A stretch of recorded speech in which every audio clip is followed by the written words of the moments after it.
चलिए हम कर रहे हैं comprehensive course on GS paper 4, that is ethics, integrity and aptitude. And आज जो है हमारा लेक्चर नंबर 1 है।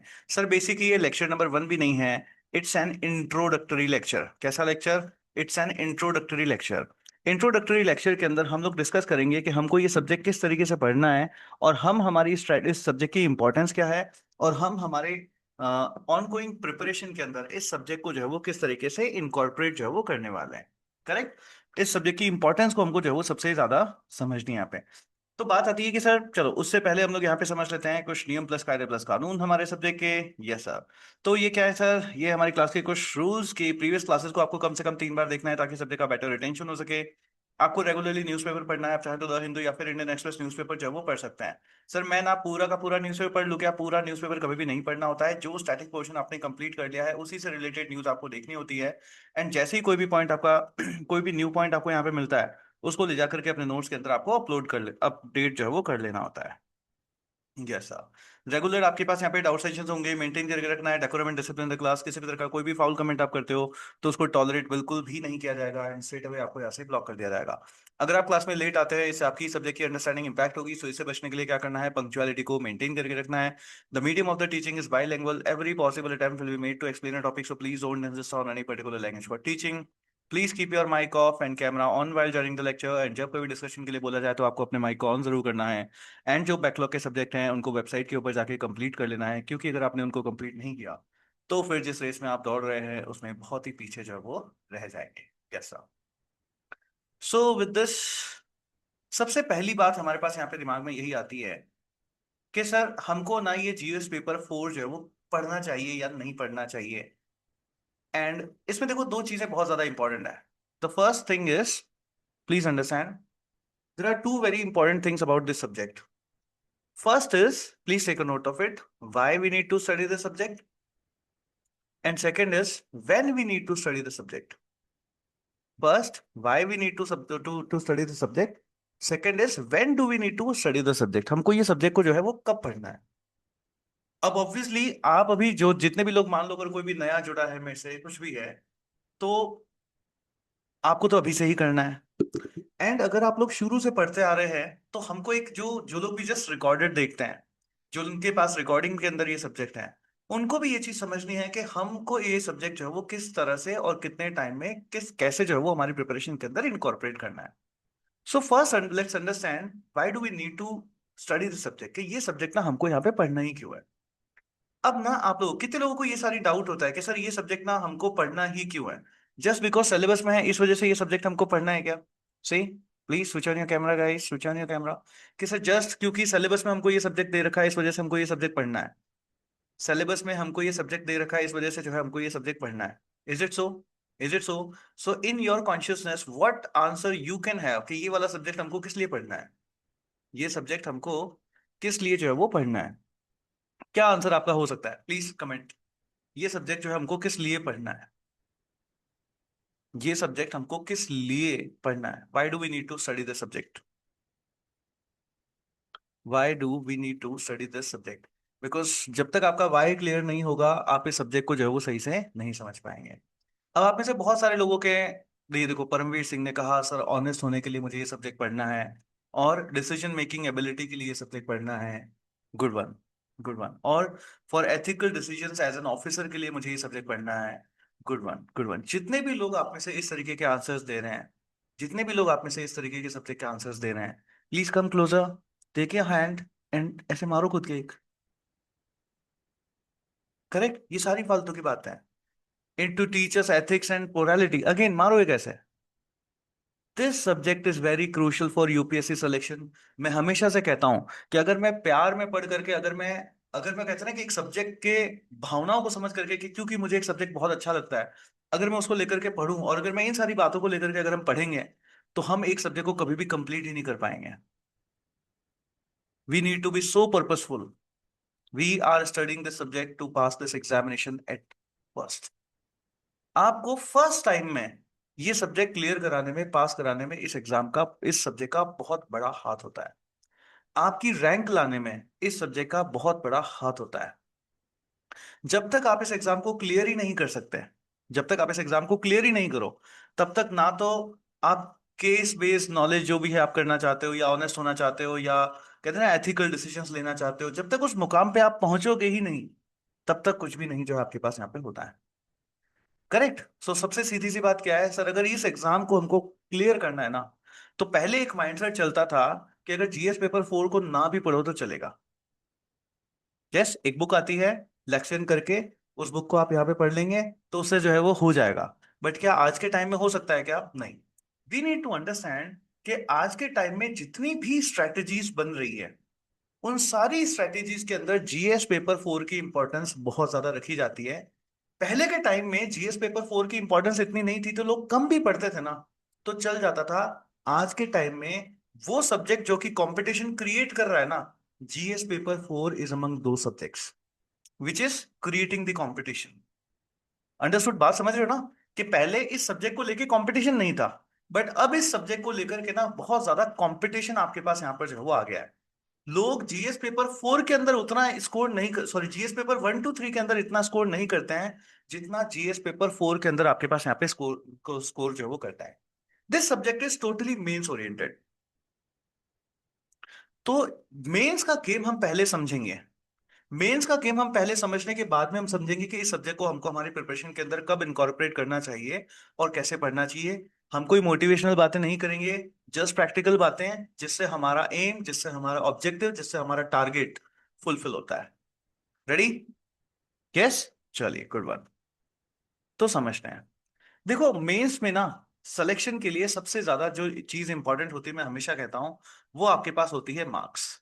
यूपीएससी में अब प्री के बाद में जो भी मेंस आपके पास है, इंटरव्यू आपके पास है, ये सब कुछ ना आपके पास यहाँ पे मार्क्स के थ्रू आपके पास यहाँ पे होता है। एंड मार्क्स आपके कहाँ कहाँ पे आते हैं? एक तो आपके मेंस के पेपर में मार्क्स आते हैं, एक आपके इंटरव्यू में जो है आपके पास यहाँ पे मार्क्स आता है। करेक्ट। एक तो मेंस के पेपर में आपके पास यहाँ पे मार्क्स आते हैं, और एक इंटरव्यू के अंदर मार्क्स आता है। प्लीज समझना है।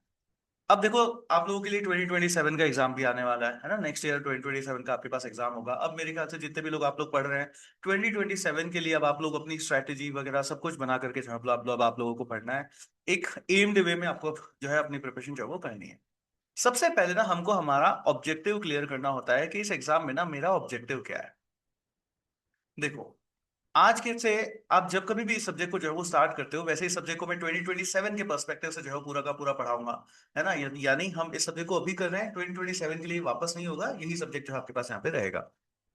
आज अगर मैं यहाँ पे बैठा हूँ तो 2027 में मेरे पास क्या क्या प्रीलिम्स में ऑप्शन होंगे आफ्टर वन, मतलब है ना, मेंस में हमारे पास यहाँ पे क्या क्या ऑप्शंस होंगे यूपीएससी में। एक, option number A, you just appear in the examination, कि मैं तो जस्ट बस एग्जाम में जस्ट अपीयर होना चाहता हूँ। ऑप्शन नंबर बी आपके पास होता है कि सर मेरे को एग्जाम के अंदर सिलेक्शन चाहिए। ऑप्शन नंबर सी आपके पास होता है कि सर मेरे को जो है वो रैंक 11 से लेके 99 चाहिए, 10 से लेके 99 चाहिए। एंड ऑप्शन नंबर डी आपके पास होता है कि हमको रैंक 1 से लेकर के 9 तक की चाहिए, कि सर हमको ना ये सारी की सारी रैंक चाहिए। What is your option? आज से एक साल की प्रिपरेशन है आपकी, आपने अभी तक इतनी मेहनत कर रखी है, जैसे तरंग गिडवानी ने बहुत ज्यादा मेहनत कर रखी है ना। तरंग गिडवानी का आज तक बहुत सारा टाइम अपनी पढ़ाई में जा चुका है, उनके ऑलमोस्ट सारे सब्जेक्ट क्लियर हैं, उनका पीएसआईआर तक भी पूरा का पूरा क्लियर है। आज से तरंग एक साल है हमारे पास, है ना, प्रिंस है यहाँ पे, प्रिंस आज से हमारे पास एक साल है आपके एग्जाम के अंदर। Correct. What is your aim? इन चार में से आपका कौन सा ऑप्शन जो है आप अपने लिए जो है वो चूज करना चाहोगे? बाकी जितने भी लोग जो भी 2027 के लिए जा रहे हैं, who all are going for 2026, हम ये सब्जेक्ट को कंप्लीट करेंगे, इसके साथ हमारी एमिंग वगैरह सब कुछ जो है पहले से डिसाइडेड है। एंड ये सब्जेक्ट आपकी अकॉर्डिंगली जो स्ट्रैटेजी थी उसके अकॉर्डिंगली सब्जेक्ट जो है वो चल रहा है, तो वो नहीं। बट 2027 वालों के लिए भी मैं ये सब्जेक्ट साथ में ही कर रहा हूँ, तो I want to ask you कि आप जो है वो सबसे ज्यादा इस एग्जाम में क्या करना चाहते हो इन चारों ऑप्शन में से? एक, कि सर मैं तो जस्ट अपियर होना चाहता हूँ। सेकेंड ऑप्शन, सर मेरे को सिलेक्शन चाहिए। Third option, I want a good rank. And D option, I want a rank between 1 and 9। What do you want in your examination? आपको ना अपना एंड रिजल्ट क्या चाहिए? से what and result do you want from your 1.5, more than 1.5 years years preparation? बताइए क्या चाहिए? Option D चाहिए, हिरलबा को ऑप्शन डी चाहिए, गुड वन, अवनी जोशी को भी ऑप्शन डी चाहिए। अदर्स प्लीज टाइप डाउन जल्दी से। सोनी, ऑप्शन डी चाहिए, गुड वन। अब ये जिन जिन लोगों ने ऑप्शन डी लिखा है, my second question is, please take a note, what is your massive plan of action, MPOA? ये मैं आज हमेशा जो है वो बोलता हूँ, what is your MPOA for this. Sir ये MPOA क्या होता है? MPOA, massive plan of action. What is your massive plan of action for this, कैसे आएगी? ये जो रैंक आपने यहाँ पे बोल दी, ये जो है आपके पास यहाँ पे कैसे आएगी? तो हमको ना सबसे पहले इसके लिए हमको हमारी स्ट्रैटेजी बनानी होती है। हमको हमारी स्ट्रैटेजी जो है वो बनानी होनी है। आज मैं आप लोगों को पूरा का पूरा बताऊंगा कि इस प्लेटफॉर्म के साथ, इस सब्जेक्ट के साथ हम किस तरीके से हमारी स्ट्रैटेजीज को पूरा का पूरा रिफ्लेक्ट करेंगे, कैसे ये सब्जेक्ट हेल्प करेगा हमको ये रैंक जो है आपके पास यहाँ पे लाने में। करेक्ट। तो सबसे पहले ना हमको मार्क्स का गेम समझना है। क्या चीज समझनी है? मार्क्स का गेम। जो आमतौर के ऊपर जब कभी मेरे पास किसी का 1-to-1 सेशन होता है और मैं अपनी जितने भी स्ट्रेटेजी के सेशंस होते हैं मैं उन सब में आपके पास यहाँ पे बताता हूँ कि यूपीएससी में आपको आईएएस बनना है, आपको आईपीएस बनना है, आपको रैंक 1 से 9 लेकर के आनी है, 11 से 9 जो है लेकर के आनी है। ये सारा का सारा गेम डिपेंड करता है मार्क्स के ऊपर। मार्क्स कहाँ कहाँ पर आपके पास आते हैं? एक तो जीएस पेपर में मार्क्स आते हैं, सॉरी, एक तो आपके पास मेंस के अंदर मार्क्स आते हैं आपके पास, और एक आपके पास जो मार्क्स आता है वो आता है इंटरव्यू में। अब देखो, जो मेंस के मार्क्स हैं और इंटरव्यू के मार्क्स हैं, इनमें से कौन से मार्क्स के ऊपर हमारा कंट्रोल है? Can we control the marks in our interview? कि मेरे सर इंटरव्यू में इतने सारे मार्क्स आएंगे मैं कंट्रोल कर लूंगा? No, we don't have any control in our in the marks of interview. But control कहां पर है? मेंस के अंदर जो है मार्क्स के ऊपर हमारा पूरा का पूरा कंट्रोल जो है वो किया जा सकता है। अब यहां पे इस मेंस के मार्क्स को हम हमेशा क्या करने की बात करते हैं? मैक्सिमाइज करने की बात करते हैं। हमारा ऑब्जेक्टिव हमेशा क्या होता है, जो भी मैं सब लोगों को, स्टूडेंट्स को हमेशा बोलता हूं, हमारा ऑब्जेक्टिव हमेशा ये चीज होती है कि हमको मेंस में इतने मार्क्स सिक्योर करने हैं। करेक्ट। हमको मेंस में इतने मार्क्स, जिसने भी फाउंडेशन सेशन लिया होगा उसने ये बात मेरे मन से हमेशा सुनी होगी, मेरे मुंह से, मन से कहाँ सुनी होगी, मुंह से सुनोगे, यस। तो मेरे मुंह से हमेशा सुनी होगी कि हमको मेंस में इतने मार्क्स सिक्योर करने हैं कि अगर मेरा इंटरव्यू खराब हुआ, अगर मेरा इंटरव्यू अच्छा हुआ, पहले अच्छे की बात करते हैं, अगर मेरा इंटरव्यू अच्छा हुआ तो मेरी एक रैंक आएगी, और अगर मेरा इंटरव्यू खराब हुआ तो मेरा सिलेक्शन कहीं नहीं गया, मेरा सिलेक्शन सिक्योर है। यानी एक रेंज से ऊपर मेरे को नंबर लेकर के आना है। सेफ जोन वाले नंबर जो बोलते हैं ना, सेफ जोन वाले नंबर, वो सेफ जोन वाले नंबर। जैसे प्रीलिम्स आप देने जाते हो, प्रीलिम्स में 94 आपके मार्क्स आ रहे हैं, कैन यू गारंटी आपका सिलेक्शन होगा? नहीं। प्रीलिम्स में आपके 74 मार्क्स आ रहे हैं, कैन यू गारंटी और सिलेक्शन होगा? नहीं। प्रीलिम्स में आपके 100+ मार्क्स आ रहे हैं, नाउ कैन यू गारंटी? हाँ सर। अब एक सेफ जोन है, अब मेरा एक सेफ जोन है कि मेरा सिलेक्शन होगा ही होगा। करेक्ट। तो वो सेफ जोन वाली बात यहां पर होती है कि हमको मेंस के अंदर इतने मार्क्स लेकर के आने हैं कि अगर मेरा पेपर, अगर मेरा इंटरव्यू अच्छा हुआ तो मेरी एक रैंक आएगी, और अगर मेरा इंटरव्यू खराब हुआ तो सिलेक्शन मेरा सिलेक्शन कहीं नहीं गया, माई सिलेक्शन इज सिक्योर। अब इसके बाद में जब मैं आगे बात बताता हूं तो मैं हमेशा ऑप्शनल की इंपॉर्टेंस बताता हूं वहां पे। ऑप्शनल की इंपॉर्टेंस हम यहाँ पे डिस्कस नहीं करेंगे। तो मैं जब मेंस का गेम बताता हूं, मैं हमेशा मेंस का गेम क्या बताता हूं कि हम लोग इन टोटल मार्क्स कहाँ कहाँ पे लेकर के आते हैं। एक तो ऐसे पेपर में लेके आते हैं, उसके बाद आपके पास GS paper 1, GS paper 2, GS paper 3, GS paper 4, optional 1 and optional 2 जो है आपके पास यहाँ पे होता है। इसके बाद हम हमेशा जब यहाँ पे जब मेंस के मार्क्स को मैक्सिमाइज करने की बात आती है, तब हम चलते हैं हमारे 10x स्मार्ट प्रिपरेशन स्ट्रेटेजी की तरफ। जिसने भी अगर ये नहीं देखी अभी भी, I will give you a link, उसको जो है वो देख लेना, या फिर जितना भी जल्दी हो सके हमारा नेक्स्ट फाउंडेशन सेशन जो होता है वो 25 तारीख के बाद ही ये जो है वो होगा। तो उसको जो है आप यहाँ पे चाहे तो ज्वाइन कर सकते हैं, अदरवाइज अगर आप चाहें तो रिकॉर्डेड वे में है, उसको ज्वाइन कर सकते हैं, है ना, उसको देख लेना, वो ऑलमोस्ट सेम ही है। तो ये 10x स्मार्ट प्रिपरेशन स्ट्रेटेजी वाला सेशन जो है आपको यहाँ पे देखना होता है। उसके बाद हम हमेशा यही पे गाइड करते हैं कि 10x स्मार्ट प्रिपरेशन कैसे होगी। 10x स्मार्ट प्रिपरेशन हम कब बोलते हैं आपके पास हमेशा, कि 10x स्मार्ट प्रिपरेशन तब होगी जब आपका ऑप्शनल क्या है, अलाइन करता हुआ ऑप्शनल है। कैसा? जैसे मैं आपको हमेशा बताता हूं कि मान लो एक स्टूडेंट है, दिस इज अ स्टूडेंट, इस स्टूडेंट ने मैथमेटिक्स एज एन अपना ऑप्शनल सब्जेक्ट लिया। जब ये मैथ्स ऑप्शनल सब्जेक्ट लेता है तो क्या इसको प्रीलिम्स में हेल्प मिलेगी क्या? नहीं, प्रीलिम्स में कोई हेल्प नहीं मिलती। अगर इसने, क्या इसको GS paper 1, GS paper 2, GS3, GS4 में कहीं पे भी हेल्प मिलती है क्या? नहीं। मैथ से इनमें भी कहीं पे भी हेल्प नहीं मिलती। अगर मान लो, क्या मैथमेटिक्स ऑप्शनल की वजह से वो बेटर एसेज लिख पाएगा क्या? नहीं, बेटर एसेज में नहीं लिख पाता। तो मैथ्स की ऑप्शनल की वजह से सर ऑप्शनल 1 और ऑप्शनल 2 में अच्छे मार्क्स आएंगे। एंड देन मैं हमेशा बात करता हूँ ड्यूरेशन की, कि क्या ड्यूरेशन बढ़ेगी या कम होगी? ऑब्वियसली ये ऑप्शनल अलग से पढ़ना पड़ता है तो ये हमारी ड्यूरेशन को बहुत ज्यादा बढ़ा देता है। फिर वहीं पे मैं एक आपको एग्जांपल देता हूँ हमेशा PSIR ऑप्शनल का। कि अगर आपके पास पीएसआईआर ऑप्शनल है तो प्रीलिम्स में हेल्प मिलेगी क्या? यस सर, प्रीलिम्स में 25+ क्वेश्चंस आपके लिए केक वॉक हो जाता है अगर आपका पीएसआईआर ऑप्शनल होता है तो। अगर उसके बाद में हम देखें तो GS paper 1, GS 2, GS 3, GS 4 में हेल्प मिलेगी क्या? यस। जीएस पेपर 2 जो होता है वो पूरा का पूरा आपके पास यहाँ पे अलाइंड होता है। फिर एसेस, यस सर, हमने आज तक देखा है पीएसआईआर से कि इसके थ्रू हम कितने सारे बेटर एसेस लिख पाते हैं। एंड ऑप्शनल 1 एंड ऑप्शनल 2, यहाँ पर तो जो है वो मार्क्स आपके पास आते ही आता है। एंड अगर मैं ड्यूरेशन की बात करूं तो मैं हमेशा बोलता हूं कि अगर आपका पीएसआईआर ऑप्शनल है तो 50% पीएसआर, तो जितने भी लोग अभी तक पीएसआर की क्लासेस वगैरह ज्वाइन कर रहे थे, आपको ये बात पता ही होगी, देखा ही होगा आप लोगों ने कि हाँ सर 50% पीएसआईआर तो पढ़ना ही पढ़ना है। इररिस्पेक्टिव आप कोई सा भी दूसरा ऑप्शन लो, आपको 50% पीएसआईआर तो हमेशा पढ़ना ही होता है। तो हमारी स्ट्रेटेजी हमेशा जो मार्क्स को लेकर के होती है वो हमेशा क्या होती है कि sir 10x smart preparation, what is, please take a note of it, what is 10x smart preparation? कि 10x स्मार्ट प्रिपरेशन है क्या? 10x स्मार्ट प्रिपरेशन है क्या? बहुत सारी चीजें नहीं बताऊंगा तो सब लोगों को लिख करके रखना ही है। करेक्ट, जिसने एडवांस प्रिपरेशन सेशन में से ज्वाइन कर रखा है उसमें भी थोड़ी बहुत चीजें नई जो है मैं बताऊंगा। तो 10x स्मार्ट प्रिपरेशन आपके पास यहाँ पे होता क्या है? 10x स्मार्ट प्रिपरेशन में हमेशा होता है कि सर देखो, पढ़ना तो है ही है, hard work with smart work, hard work with smart work जो है आपको यहां पर करना होता है। हमको यहां पर ना बहुत सारी चीजों के ऊपर ध्यान देना है। सबसे पहली चीज कि मेरा कंटेंट जो है वो सही टाइम के ऊपर कंप्लीट हो, जिससे कि मैं मेरा मेंस के अंदर मार्क्स को मैं मैक्सिमाइज कर सकूं। ये हमारी स्ट्रेटेजी बननी चाहिए, मेंस के अंदर मार्क्स को मैक्सिमाइज कर सके। अब मेंस के अंदर मार्क्स को मैक्सिमाइज करने के अंदर मैंने आपको ऑप्शनल का आपके लिए एक बहुत बड़ा रोल बताया है, और जिससे हम लोगों ने आज तक ये देखा है कि सर पीएसआईआर ऑप्शनल जो है हमारे लिए बेस्ट ऑप्शनल बन जाता है। पीएसआईआर ऑप्शनल जो है हमारे लिए बेस्ट ऑप्शनल आपके पास यहाँ पे बन जाता है। जब पीएसआईआर ऑप्शनल आपका बेस्ट ऑप्शनल बन गया तो हम कहाँ कहाँ पे सिक्योर हो गए, हम इसको देखते हैं।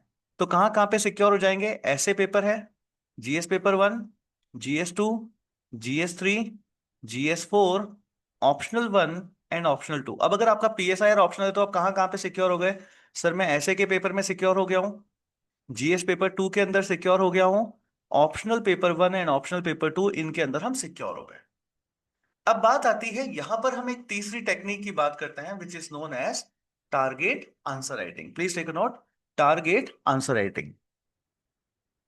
जितने भी लोग आपके पास यहाँ पे जो पीएसआईआर ऑप्शनल के साथ में अपनी यूपीएससी की प्रिपरेशन करते हैं, प्लीज ये सब लोग समझना, मैं सब लोगों की स्ट्रैटेजी को नेक्स्ट लेवल के ऊपर एलिवेट कर रहा हूं, है ना? ये सबकी स्ट्रैटेजी आज के लेक्चर के बाद थोड़ी थोड़ी चेंज होगी आपकी।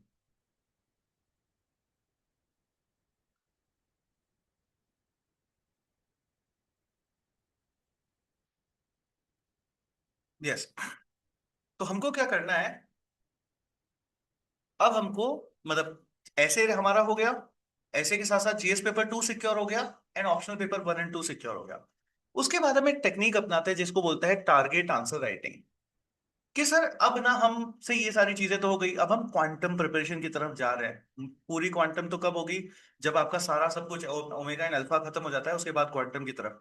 बट हम जब तक आपका क्वांटम जाते हैं ना उससे पहले हम अल्फा लेवल के ऊपर भी क्वांटम प्रिपरेशन करते हैं। जैसे 2026 वालों ने सबने अल्फा के साथ में क्वांटम प्रिपरेशन करी है, करेक्ट। बट 2027 में हमारे पास प्योर क्वांटम स्टूडेंट्स होंगे। Pure quantum students, Prince Agarwal pure quantum student, Tarang Gidwani pure quantum student, Avani Joshi pure quantum student, correct. 2029 में करिश्मा को जाना है, वो मेरे ख्याल से 3 बार प्योर क्वांटम स्टूडेंट होंगी, करेक्ट, कम से कम 3 बार। मेरे ख्याल से इनका जीएस पे जीएस तो सारे हो ही गए, करेक्ट। तो ये चीजें हैं, और भी मेरे ख्याल से सोनी प्योर क्वांटम स्टूडेंट, ठीक है। और मुझे अब किसी के नाम याद नहीं आ रहे हैं। Who are all quant all के सर, अब हम अल्फा लेवल के ऊपर ही है। आप में से बहुत सारी, Himanshi Kapoor she will be pure quantum student, correct. Shilpi Dubey I guess, Richa pure quantum student. अब मेरे को बाकियों के नाम याद नहीं आ रहे, करेक्ट। तो ये सारे 2027 में, अब मैं सब लोगों से ये बताना चाहता हूँ जिन्होंने अभी भी ढंग से प्रिपरेशन स्टार्ट नहीं करी है, ये सब आपके कंपटीशन है, रॉक सॉलिड कंपटीशन, जिनका सिलेबस आज ही कंप्लीट है। तो अब ना हमको टारगेट आंसर राइटिंग करनी है कि हमको हमारी प्रिपरेशन के अंदर रैंडमनेस हटानी होती है। तो हमारे पास देखो अभी बचा क्या है, कि सर एक तो मेरे पास जीएस पेपर 2 बचा है और एक मेरे पास जीएस पेपर 3, सॉरी, एक तो मेरे पास अभी जीएस पेपर 1 बचा है, एक मेरे पास जीएस पेपर 2 बचा है और एक मेरे पास जीएस पेपर 3 बचा है, सॉरी, एक तो मेरे पास अभी जीएस पेपर 2 बचा है और एक मेरे पास जीएस पेपर 3 बचा है, सॉरी, एक तो मेरे पास अभी जीएस पेपर 1 बचा है एक जीएस पेपर 3 बचा है और एक जीएस पेपर 4 बचा है, जिसको लेकर के मैं, मुझे नहीं पता मुझे क्या कैसे प्रिपेयर करना है, क्या प्रिपेयर करना है। तो हम लोग हमेशा इसके अंदर बोलते हैं कि आप पहले अपना ओमेगा लेवल कंप्लीट करो। ओमेगा लेवल जैसे ही कंप्लीट होता है ना, अब आप जीएस पेपर 1 के सब्जेक्ट्स को भी जानते हो, जीएस पेपर 3 के सब्जेक्ट्स को भी जानते हो। Correct? That means you know history, you know geography, you know economy, environment, science and tech, ये सब कुछ अब आपको पता है। अब यहाँ पे आप बात है, सर मेरे को इकोनॉमी के अंदर अच्छा आंसर राइटिंग मिल रही है, मैं कर लूँ क्या? एनवायरमेंट के अंदर अच्छा सा क्वेश्चन मिल गया, मैं आंसर लिख दूं क्या? साइंस एंड टेक के अंदर मैं अच्छा सा आंसर लिख दूं क्या? नहीं। यहां से हमारी स्ट्रेटेजी हमेशा कैसे जानी चाहिए कि जो जीएस पेपर 1 और जीएस पेपर 3 है, इसमें से जीएस पेपर 3 को हमेशा प्रीलिम्स लेवल का प्रिपेयर करो। मतलब do more and more current affairs, do more and more objective questions on it. इनके जितने ज्यादा हो सके ऑब्जेक्टिव क्वेश्चंस जो है आप हमेशा सॉल्व करिए। एंड जीएस पेपर 1 के अंदर हमको हमेशा करनी होती है टारगेट आंसर राइटिंग। मतलब देखो, मैं या तो पीएसआईआर के क्वेश्चंस के आंसर लिखूंगा, जीएस पेपर 2 के आंसर राइटिंग की कोई तैयारी नहीं करनी होती। Correct? If you are having PSIR, GS paper 2 में अपने आप बहुत अच्छे नंबर आएंगे, बहुत अच्छे नंबर आएंगे, मैं अच्छे की बात नहीं कर रहा हूं, बहुत अच्छे मार्क्स आएंगे। बट अब इसके अलावा मान लो अगर आप दिन के 5 क्वेश्चंस के आंसर लिखते हो, there should be 2 questions from PSIR section, 3 questions from B. वो कहां से होंगे? जीएस पेपर 1 से होंगे। ठीक है? दिन के अगर आप 5 क्वेश्चंस की आंसर राइटिंग करते हो, तो वो आंसर राइटिंग कब से करनी है? आज से नहीं, जब आपका एक बार का पूरा सब्जेक्ट कंप्लीट हो जाए। करेक्ट? जब भी आपका क्वांटम लेवल में जब आप प्रिपरेशन करेंगे, हम आपसे एक दिन में कम से कम 20 क्वेश्चंस के आंसर्स लिखवाएंगे। एंड वो 20 क्वेश्चंस में कितने होते हैं? उसमें से कम 7 से 8 क्वेश्चंस आपके पीएसआईआर ऑप्शनल के होंगे। बाकी सारे questions answer writing GS paper 1, GS paper 1, and then we will include more from GS paper 4। Understood? Correct? अब इससे क्या होगा कि हमारा जीएस पेपर 1 पूरा सिक्योर हो जाता है। तो इस टारगेट, अब आप बोलोगे सर जीएस पेपर 3 की आंसर राइटिंग क्यों नहीं करें हम तो दोनों में अच्छे लाएंगे मार्क्स, जीएस पेपर 1 में भी टारगेट आंसर राइटिंग करेंगे, जीएस पेपर 3 में भी टारगेट आंसर राइटिंग करेंगे। नहीं कर सकते, क्योंकि देखो आपको दो चीज पता है ना, समझना। If there is a land, there are two lands. एक के ऊपर आपके पास ना एक सर्कुलर बॉल है, और एक के ऊपर आपके पास, मतलब दीज आर सॉलिड रॉक है, this is a rock and this is also a rock. ये ए पॉइंट है, ये भी ए पॉइंट है, ये बी पॉइंट है, ये भी बी पॉइंट है। और इस रॉक को आपको ए से बी में जाना है, किस में कम एफर्ट लगेगा? से ये एक्स डायग्राम है, ये वाई डायग्राम है, किस में कम एफर्ट लगेगा? ऑब्वियसली एक्स में बहुत कम एफर्ट लगेगा। जबकि वाई में सर एफर्ट दिए जाओ दिए जाओ दिए जाओ, ये यहां से यहां तक भी खसकने वाला नहीं है। ये यहां से देखो, ये क्लैरिटी होनी चाहिए। 90 मार्क्स, जिस किसी ने भी प्रीलिम्स क्लियर कर लिया, मेंस में 90 मार्क्स सिक्योर्ड है।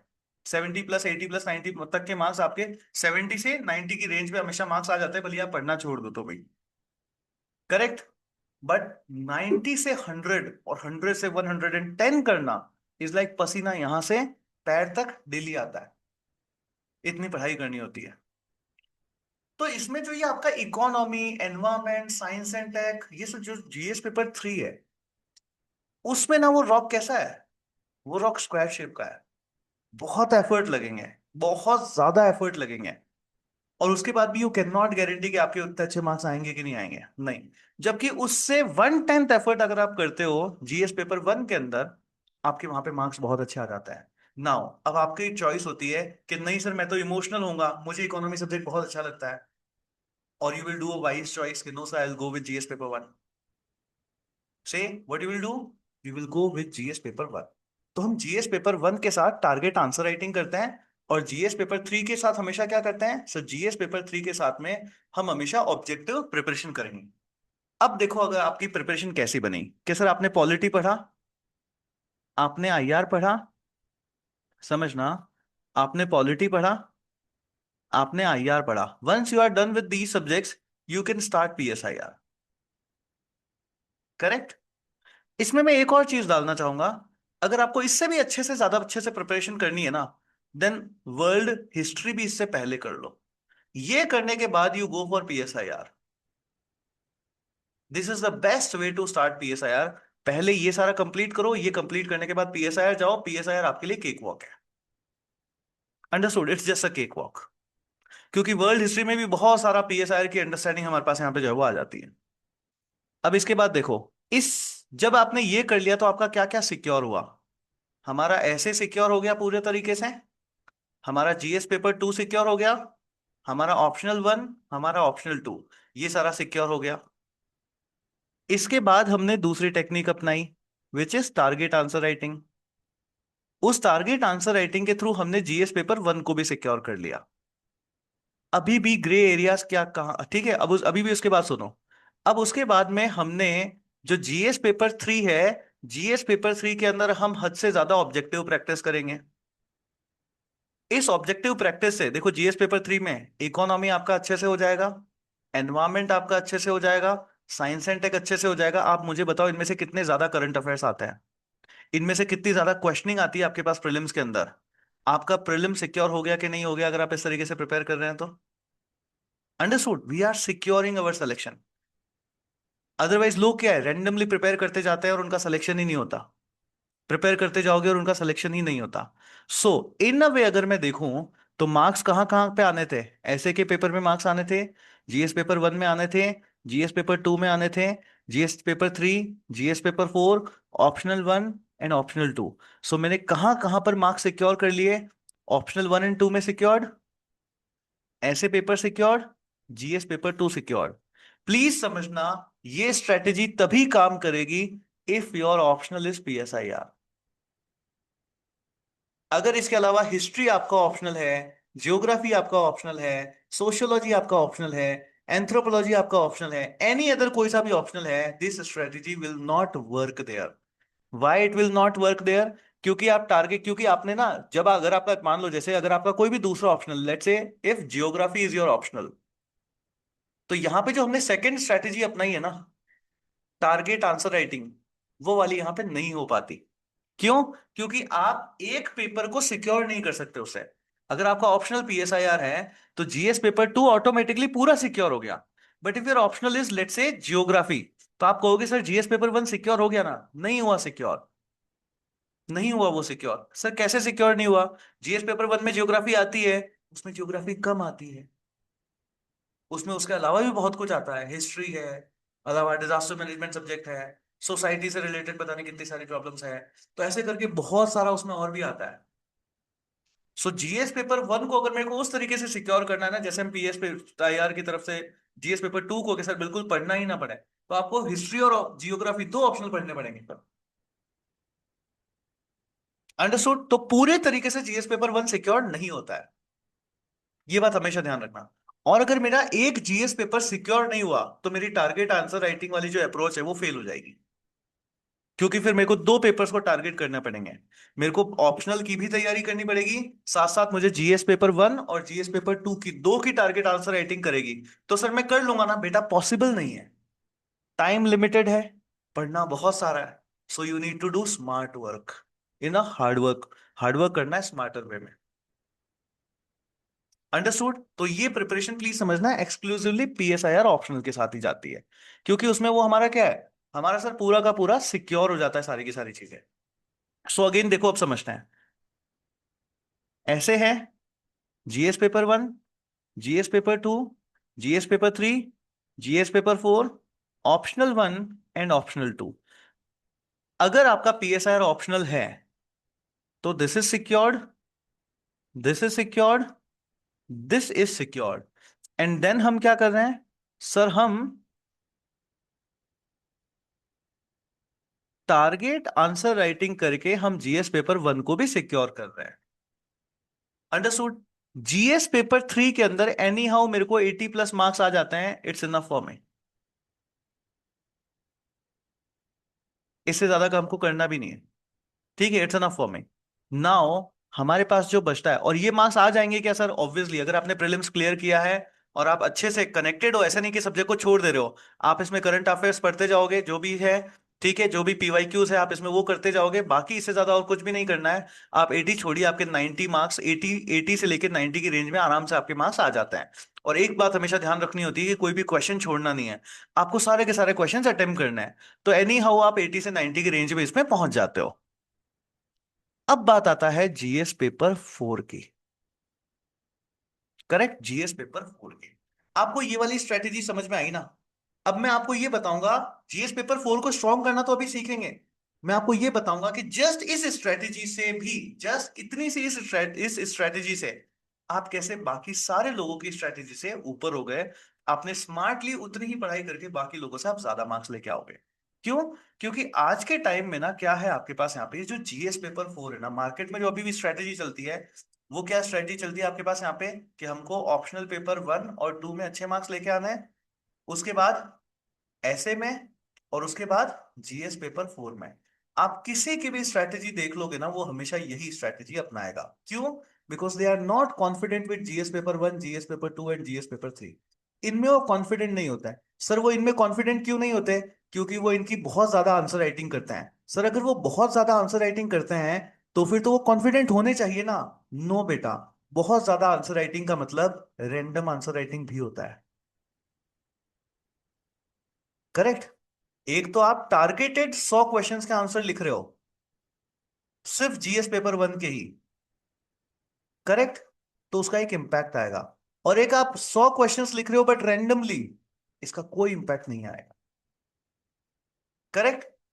इन अ वे मान लो, आप ये सोचो कि प्रीलिम से लेके मेंस के बीच में आपने लेट से 1000 क्वेश्चंस के आंसर लिखे।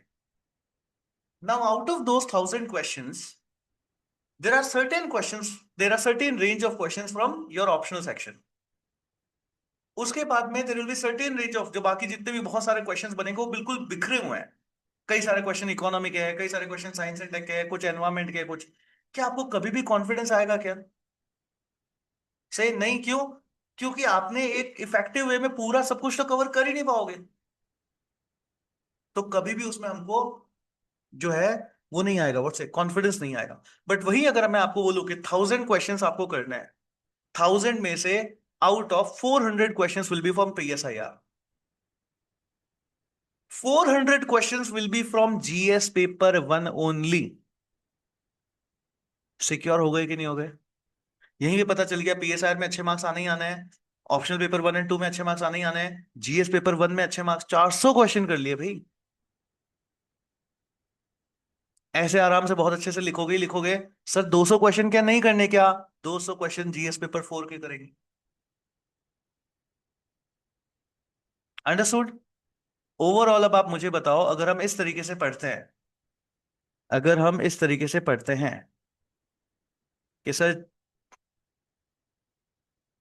ऐसे, GS 1, GS 2, GS 3, GS 4, optional 1 and optional 2, are you not securing के सर इन अ वे कैसे भी करके मैं प्रीलिम्स की तैयारी कर रहा हूं, और अगर मैं सब्जेक्ट के टच में रहूंगा तो यहाँ पे मेरे 80 से 90 के बीच में मार्क्स आ जाएंगे। पीएसआईआर ऑप्शनल की वजह से मेरे ऑप्शनल में अच्छे मार्क्स आएंगे। जीएस पेपर 2 मेरा सिक्योर हो गया बिना मेहनत के। मेरे को टारगेट आंसर राइटिंग करनी है जिससे मेरा जीएस पेपर 1 सिक्योर हो गया। मैं ऐसे ऑब्वियसली बहुत अच्छे लिखूंगा। क्यों? क्योंकि मैं, आप एक बात बताओ, आप हिस्ट्री जैसे क्वेश्चन की टारगेट आंसर राइटिंग कर रहे हो, आपने पीएसआईआर पूरा का पूरा पढ़ लिया। अब मेरे को बताओ, एक ऐसे को बेटर लिखने के लिए और क्या चाहिए होता है? You will be having historical, आपको बहुत सारे एविडेंसेस मिलेंगे। देखो, जिस जिसने पीएसआईआर पढ़ा है, मैंने आपको एक एक ऐसे के बारे में बार बार बताया कि हिस्ट्री रिपीट इटसेल्फ। मैंने कितने सारे आज तक एग्जाम्पल दिए इस ऐसे में लिखने के लिए। तो आपको बहुत ज्यादा हिस्टोरिकल फैक्ट्स पता है, आपको बहुत ज्यादा इंटरनेशनल रिलेशंस, मतलब आईआर वर्ल्ड में क्या क्या चीजें चल रही है, उसके इतने सारे फैक्ट्स, इतने सारे एग्जांपल्स बताए। You will be writing so, like, so beautiful essays, ऐसे सिक्योर। अब बात आती है जीएस पेपर 4 की। यहां से हम हमारे जीएस पेपर 4 को जो है वो सिक्योर करते हैं। जैसे ही आपने जीएस पेपर 4 को सिक्योर किया, अब देखो, ओवरऑल पूरी जनता क्या प्रिपेयर कर रही है, जिसका anthropology, sociology, geography, Hindi literature, anything और कोई सा भी उसका सब्जेक्ट है, वो क्या कर रहा है? वो उसका टारगेट क्या है? ऑप्शनल में अच्छे मार्क्स लाना है, ऐसे में अच्छे मार्क्स लाना है, जीएस पेपर 4 में अच्छे मार्क्स लाना है, बीच के पेपर रैंडम। जबकि आपने ऑप्शनल ऐसे जीएस पेपर 4 तो कर ही लिया है, आपने उसके साथ दो पेपर्स और भी बहुत अच्छे से प्रिपेयर कर लिया है। ये मैथमेटिक्स किसको समझ में आई? यस, ये मैथमेटिक्स समझ में आई। But it exclusively works with PSIR only, please ध्यान रखना। यस, ये चीज का जो है वो ध्यान रखना है। अब बात आती है यहां से ना, हम हमारे जीएस पेपर 4 को जो है हमको अच्छा, सो एवरीवन समझ में आया why do we need to study this subject? Simple, PSIR जैसे जैसे ही ऑप्शनल खत्म होता है, you go into quantum preparation. Quantum preparation में जाने के बाद में क्या करना है सर? सिंपल, दिन के अगर मैं, लेट्स से अगर मैं दिन के 20 क्वेश्चंस लिखता हूं, दिन के अगर मैं 20 क्वेश्चंस लिख रहा हूं, 20 क्वेश्चंस में से मुझे क्या करना है? At least 10 questions will be from my optional. क्यों? क्योंकि ये 10 क्वेश्चंस मेरा ऐसे संभाल लेंगे, मेरा ऑप्शनल संभाल लेंगे, ठीक है, 1 और 2, और मेरा जीएस पेपर 2 संभाल लेंगे। सो 250 मार्क्स, 250, 250 एंड 250 कितने हो गए? 1000 का पेपर तो आप इनसे ही संभाल रहे हो।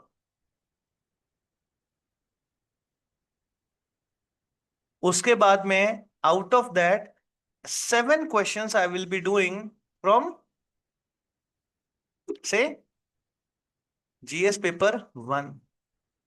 कितने मार्क्स? 250 मार्क्स। संभल गए? Out of that 3 questions will be from GS paper 4। कितने मार्क्स? 250 मार्क्स। संभल गए नहीं संभल गए? ये एक सिंपल स्ट्रेटजी है जो कि आप सभी को, जिसका ही ये प्रीलिम्स आपका खत्म हो जाता है, ठीक है, उसके बाद में आप लोगों को ये स्ट्रेटजी पूरी की पूरी अपनानी है। डेली 20 क्वेश्चंस की आंसर राइटिंग, डेली 20 क्वेश्चंस की आंसर राइटिंग में 10 questions will be from optional, ताकि आपके ये सारे सारे सब्जेक्ट उसी में संभल गए। 7 questions from GS paper 1 and 3 questions will be from GS paper 4। Sir GS paper 4 से 3 क्वेश्चंस क्यों करने हैं? एक्चुअली जीएस पेपर 4 से आपको दो ही क्वेश्चंस करना है। सर दो ही क्वेश्चंस क्यों? ये हम समझेंगे अभी। जीएस पेपर 4 का आंसर इसमें लिख लेना, ये अप्रोच में लिख लेना। जीएस पेपर 4 से 3 questions, but effectively 2 question. 2 question का क्या मतलब हुआ सर? जीएस पेपर 1 में, सॉरी, जीएस पेपर 4 में आपका जो पेपर होता है वो हमेशा दो पार्ट्स में आता है। करेक्ट? जीएस पेपर 4 को हम पहले समझते हैं। जीएस पेपर 4 में पहले, क्योंकि मैं strategy, I am talking about only strategy, marks का मैं पूरा का पूरा गेम समझा रहा हूं, इस वजह से मैं अभी पेपर में सब्जेक्ट क्या है, सिलेबस क्या है, वो सब अभी मैं थोड़ी देर बाद में डिस्कस कर लूंगा। करेक्ट, वो मैं जो है अभी थोड़ी देर बाद में जो है वो डिस्कस कर लूंगा। अभी मैं पूरा का पूरा मार्क्स गेम समझाना चाहता हूँ। क्लियर? यस, ठीक है। तो अभी हम पूरा का पूरा जो है वो मार्क्स का गेम जो है वो समझेंगे।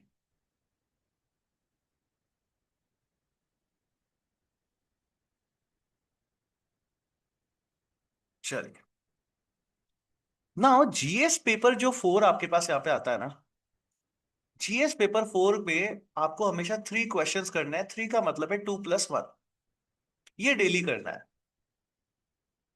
Now what does mean this 2+1 का क्या मतलब हुआ सर?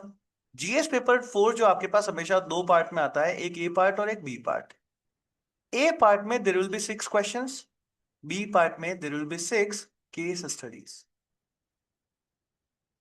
इन टोटल ये 12 क्वेश्चंस आपके पास यहाँ पे आता है।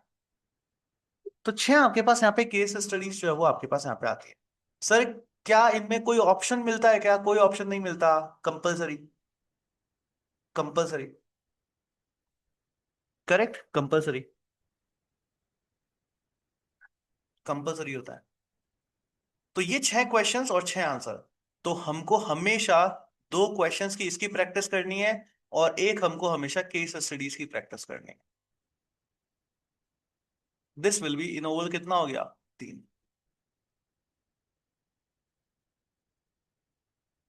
करेक्ट, ये चीज हमको हमेशा करनी होती है। ये चीज हमको हमेशा करनी होती है। अब बात आती है सर ये सब्जेक्ट कितना बड़ा है? दिस सब्जेक्ट विल, मतलब एट मैक्स आपके पास यहाँ पे 20 से 25 लेक्चर्स के अंदर जो है वो आपके पास यहाँ पे कंप्लीट हो जाएगा। 20 से 25 आराम आराम से ये सारे क्वेश्चंस मैं इसी में करा दूंगा। करेक्ट, सारे के सारे क्वेश्चंस, मैक्सिमम केस स्टडीज। अब देखो यहाँ पे पता है फायदा क्या है? या तो पुलिस वाला एथिकली को एथिकल डिसीजंस लेने होते हैं, आईएएस को एथिकल डिसीजंस लेने होते हैं, और सिचुएशंस ऑलमोस्ट कितनी सारी सिचुएशंस बनेगी। तो मोस्टली क्या होता है, केस स्टडीज ना हमको समझ में आ जाती है। अगर आप एक बार की 100 केस स्टडीज के लगभग अगर आप पढ़ लोगे ना, तो आपको समझ में आ जाएगा कि यार what are the values on which I need to take decision, and वो प्रॉपर स्टेप्स क्या होने चाहिए, मुझे समझ में आ जाएगा। अगर आपने ये चीज कर ली, ठीक है, अगर एक बार ये चीज समझ में आ गई, फिर सारे केस स्टडीज के अंदर वो स्टेप्स को अप्लाई करते हैं, हम उन्हीं को करेंगे, तो केस स्टडीज वाला पोर्शन बहुत इजीली हैंडल हो जाता है। एंड रही बात क्वेश्चंस की, बहुत छोटा सा सिलेबस है इसका। अगर मैं जस्ट क्वेश्चंस के लिए प्रिपेयर कर रहा हूं और मैं केस स्टडीज को छोड़ दूं साइड में, it will only take 11 lectures to complete this syllabus. अब आई होप आपने को समझ में आया होगा कि सर आपने 22 लेक्चर्स क्यों बोले। One lecture will be learning about the theory, second lecture will be doing all the questions from that topic, again the third lecture will be for the theory, fourth lecture हम उससे related सारे के सारे questions करेंगे। Understood, समझ में आया? ताकि सब्जेक्ट में ही आपके सारे के सारे क्वेश्चंस प्लस जितनी भी केस स्टडीज हो सकती हैं, हम उन सबको यहां पे सॉल्व जो वो करते रहेंगे। Understood? Now once the subject starts, the subject never ends. Never ends मतलब सर आप इसको हमेशा पढ़ाते रहोगे क्या? It's not about me, it's about you. Once the subject starts, आपको हमेशा जैसे ही सब्जेक्ट कंप्लीट होगा, उसके बाद 2+1 की थ्योरी आपको हमेशा अपनानी है। टू क्वेश्चंस मतलब टू दो क्वेश्चंस करोगे ए पार्ट से, और एक केस स्टडी आपको हमेशा पढ़नी है। समझ में आ गई ये बात? इससे क्या होगा, इससे आपका जीएस पेपर 4 पूरा का पूरा सिक्योर हो जाता है। अब एक बात आती है कि सर इस सब्जेक्ट को पढ़ना कब चाहिए? क्या मैं डे 1 से, आज से मैं मेरी यूपीएससी की प्रिपरेशन स्टार्ट कर रहा हूं, तो क्या मैं इस सब्जेक्ट को पढ़ लूं? अब ये एक्सक्लूसिवली देखो, जो लाइव क्लास में जो लोग पढ़ रहे हैं, आपके पास कोई ऑप्शन नहीं है, आपको इस सब्जेक्ट को अभी ही पढ़ना है। But all those who are watching recording, वैसे देखो लाइव क्लास में जितने भी लोग लाइव अटेंड करते हैं, जैसे करिश्मा तरंग गिरवानी, अभी ही पढ़ना है। Correct, I am not talking about के सब्जेक्ट से चले जाओ, अभी नहीं पढ़ना है। सब्जेक्ट लाइव आप सबको अभी ही पढ़ना है। द पॉइंट इज, मेरे को इसकी आंसर राइटिंग, मेरे को इस सब्जेक्ट को सीरियसली वे में जाकर के कब से जो है वो एक वो स्ट्रैटेजी वाइज जो मैं बताता ना, group 1 group 2 and group 3 and all, वैसे में मेरे को ये सब्जेक्ट हमेशा कब रखना है। देखो प्लीज समझना, मैं आज आपको कितना ही एथिकली बिहेव करना सिखा दूं कि ये एथिक्स है, ये वो है, एक्चुअली ये सारी चीजें जो हमारे अंदर वो कहते हैं जो विनम्रता होती है, ये कैसे आती है? नॉलेज से आती है। एक इंसान एथिकल कब बनता है? जब उसके सारे के सारे नेत्र खुल जाते हैं, जब वो 360 डिग्री सब कुछ सोच सकता है कि इसके प्रोज क्या है, इसके कॉन्स क्या है, और प्रोज एंड कॉन्स के भी कितने सारे डायमेंशंस है। जब वो इन सबको तोल सकता है, तभी वो एथिकल डिसीजन ले सकता है। सो विदाउट नॉलेज क्या हम ये डिसीजंस ले सकते हैं क्या? Just by learning the definitions? से नो, तब तक हम वो डिसीजंस नहीं ले सकते हैं। तो जो पेपर जीएस पेपर 4 का जो पार्ट ए है ना, उसको कभी भी प्रिपेयर किया जा सकता है। डे 1 से पढ़ सकते हो, all definitions only. Correct, definition example. But when we think about case studies, वहां पे हमारे अंदर एथिक्स, सिचुएशन के साथ कैसे डील करना है, ये सब नॉलेज के साथ आता है। करेक्ट, हमारा स्वभाव यूपीएससी की प्रिपरेशन के साथ बदलता ही बदलता है। केस स्टडीज वाला पार्ट ऑब्वियसली आपका, जब आपने पॉलिटी, आईआर, हिस्ट्री, ये सारे सब्जेक्ट मतलब प्रीलिम्स की एक बार अगर आपने सब्जेक्ट पूरी कर ली है, उसके बाद में आपको, मैंने ये नहीं कहता कि आप आंसर नहीं लिख सकते, आप आंसर लिख पाओगे, आज भी लिख पाओगे, but what we talk about, better answers. Correct, better answers. वो बेटर आंसर्स आप तभी लिख पाओगे जब आपका ये सारा का सारा पोर्शन हमेशा कंप्लीट होगा। इसीलिए मैं हमेशा जीएस पेपर 4 की प्रिपरेशन कहां पे बताता हूं? अल्फा लेवल के ऊपर बताता हूं। If you are at alpha level you can prepare for GS paper 4 completely, but if you are at omega level, तो केस स्टडीज की आंसर राइटिंग कब करनी है? After completing the omega level. Understood, ये बात समझ आई? करेक्ट, उस time में आपको केस स्टडीज के आंसर जो है वो करने हैं। अब बात आती है तो सर हम लाइव क्या करें? क्लासेस अटेंड करनी है, सब्जेक्ट लाइव चल रहा है, कंप्लीट कर लेना है। I am talking about strategies. Correct, जैसे लाइव क्लास में अभी आपके पास सब्जेक्ट जीएस पेपर 4 चलेगा, बट ऑल दोस्त जो हमारे साथ यहाँ पे रिकॉर्डेड वे में लेकर के पढ़ रहे हैं, जो हमारे साथ पूरी ग्रुप 1 ग्रुप 2 ग्रुप 3 सब्जेक्ट्स को लेकर के चल रहे हैं, उस वे में वो कहाँ पे आएगा, अल्फा लेवल के ऊपर आपके पास यहाँ पे आएगा। बाय द वे कितने लोगों को यहाँ पर group one group two group three वगैरह ये सब कुछ पता है, नहीं पता है? से जो भी लोग यहाँ पे रिकॉर्डेड देखते हैं, जो लोग भी मेंबर्स हैं, उनको ये सब कुछ पता है। मैं आप लोगों को फिर से बता देता हूँ एक बार, ओपनली सबके सामने हम ये डिस्कस कर लेते हैं। देखिए यूपीएससी की प्रिपरेशन के अंदर जो सब्जेक्ट्स होते हैं हम उनको हमेशा 3 ग्रुप्स के अंदर बांटते हैं, ठीक है? इट इज, हम एक ओवरऑल स्ट्रैटेजी को डिस्कस करते हैं। 3 ग्रुप्स के अंदर आपके पास यहाँ पर जो है वो पढ़ते हैं। तो group one, group two and group three.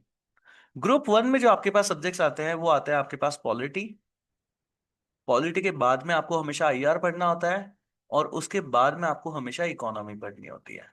This is the, like वो कहते हैं ना कि स्ट्रक्चर और एरे ऑफ द सब्जेक्ट। जब आप इस सीक्वेंस में सब्जेक्ट को आप कंप्लीट करोगे तभी आपको सब्जेक्ट हमेशा बेटर अंडरस्टैंडिंग में आएंगे। अदरवाइज वो बेटर अंडरस्टैंडिंग नहीं आती। अगर कोई कहता है कि सर मैं तो इकोनॉमी सबसे पहले पढ़ लूंगा, मुझे बढ़िया से समझ में आ जाएगी, नहीं आएगी। करेक्ट, नहीं आएगी। बहुत सारे फैक्टर्स है जो आप नहीं समझ पाओगे कि ऐसा क्यों है क्या है। जस्ट ठीक है, डेफिनेशन पढ़ लो वाली बात है। फिर आपके पास आता है ग्रुप टू के सब्जेक्ट्स। ग्रुप टू में जो है आपके पास सब सब्जेक्ट्स जो होते हैं वो आपके पास होते हैं जियोग्राफी प्लस एनवायरमेंट। तो इनको हमको हमेशा कैसे पढ़ना होता है, सबसे पहले हमको हमेशा फिजिकल ज्योग्राफी पढ़नी होती है। फिजिकल ज्योग्राफी के बाद में आपको हमेशा पढ़नी होती है इंडियन ज्योग्राफी। इंडियन ज्योग्राफी के बाद में आपको हमेशा पढ़ना होता है एनवायरमेंट। उसके बाद में आप चाहे तो वर्ल्ड ज्योग्राफी पढ़ सकते हैं, और वर्ल्ड ज्योग्राफी के बाद में आप चाहे तो ह्यूमन ज्योग्राफी, इकोनॉमिक ज्योग्राफी और ये सारी चीजें जो है वो आप पढ़ सकते हैं।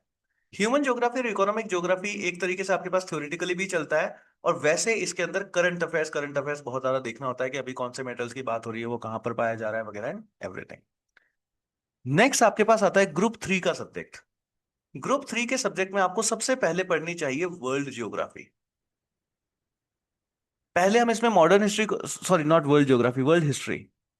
पहले हम इसके अंदर मॉडर्न हिस्ट्री को बोलते थे, ठीक है? अब हम इसमें अंदर वर्ल्ड हिस्ट्री को बोलते हैं। क्यों?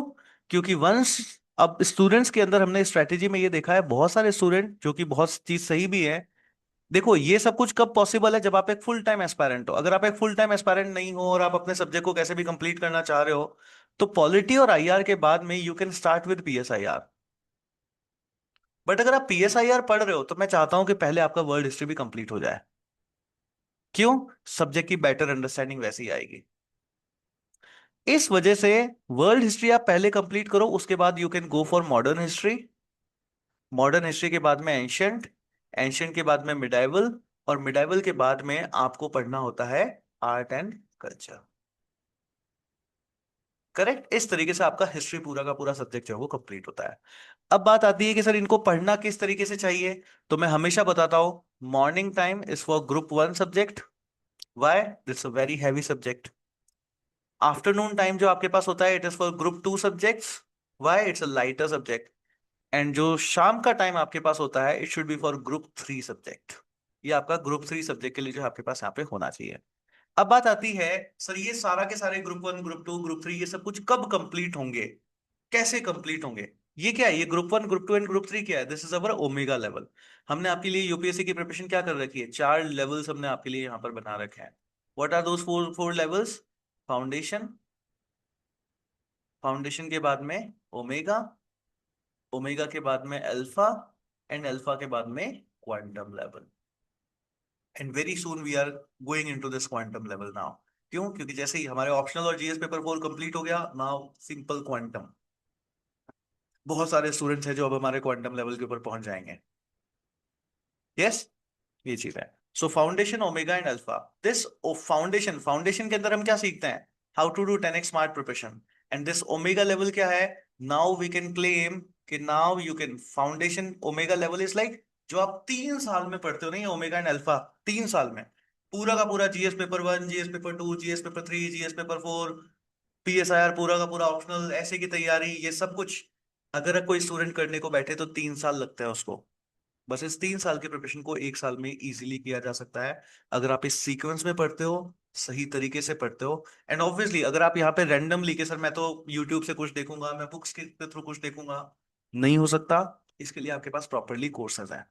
ये जो मैंने सीक्वेंस बताया, ये सीक्वेंस अगर आप कहीं पे भी और जाकर के अप्लाई करते हो तो क्या सही है क्या? नहीं है। ये सीक्वेंस इसलिए अब यहाँ पर एप्लीकेबल है क्योंकि मैंने इसी सीक्वेंस में पढ़ाया है। सब्जेक्ट्स को यहाँ पे इसी सीक्वेंस में सिंक किया गया है। So if you are using our platform, ठीक है, आप अपने पढ़ने के लिए हमारा प्लेटफॉर्म यूज कर रहे हो, ठीक है, तो इस सीक्वेंस में आपको सारे के सारे सब्जेक्ट्स पढ़ने होता है। सर ये सीक्वेंस में सब्जेक्ट पढ़ने के बाद क्या मेरे को कोई किताब पढ़ने की जरूरत है क्या? अभी तक मेरे किसी भी स्टूडेंट को जरूरत तो नहीं पड़ी, ना किसी ने मेरे से आज तक पूछा कि सर मैं कौन सी बुक इसमें पढूं। क्या कोई जरूरत पड़ी? सही, तरंग गिडवानी एनी बुक की जरूरत पड़ी? नो। करिश्मा आपको कोई बुक की जरूरत पड़ी? नो। और कौन कौन है अभी मुझे याद नहीं आ रहा, नाम में याद नहीं आते एक तो मुझे। यस, समीक्षा है, करेक्ट, प्राची है। तो कोई बुक की भी जरूरत पड़ी? नहीं। तो आपको किसी भी तरह की कोई भी बुक की जरूरत जो है आपके पास इसमें नहीं पड़ती। All you need to go is just start the lectures. Lecture को स्टार्ट करके जस्ट सुनना होता है, लेक्चर्स कंप्लीट करना होता है। तो यहां पे जो आपका ओमेगा लेवल आपका जब कंप्लीट हो जाता है ना, once you are done with this omega level, कि सर मेरा ये ओमेगा लेवल कंप्लीट हो गया and you are at alpha level, यहां पर आपको जीएस पेपर 4 को लाना है। क्यों? क्योंकि अब आपके पास इतना नॉलेज बेस है। देखो एक्चुअली क्या होता है, ये जो नॉलेज आपको है ना, विद्या ददाति विनय, वही वाला है ना, एक होती है ना कहावत, विद्या से ही विनय आता है। करेक्ट, तो उसके बाद ही ये विनम्रता आपके अंदर आ पाएगी, अदरवाइज आती भी नहीं है। डेफिनेशन से ये सब्जेक्ट नहीं पढ़ा जाता।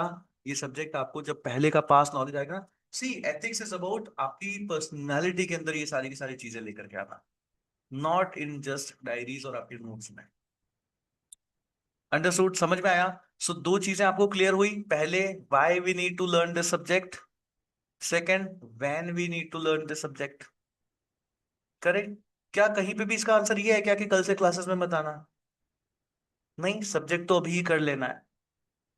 But when you will be सीर मतलब इस सब्जेक्ट की आंसर राइटिंग आप कब करोगे, ठीक है, उसके लिए पता चला कब करना है, जब आपका ओमेगा अल्फा सब कुछ कंप्लीट हो गया हो, like at least you are at alpha stage, तब आपको इस सब्जेक्ट को आंसर राइटिंग वगैरह सब कुछ स्टार्ट कर देनी है।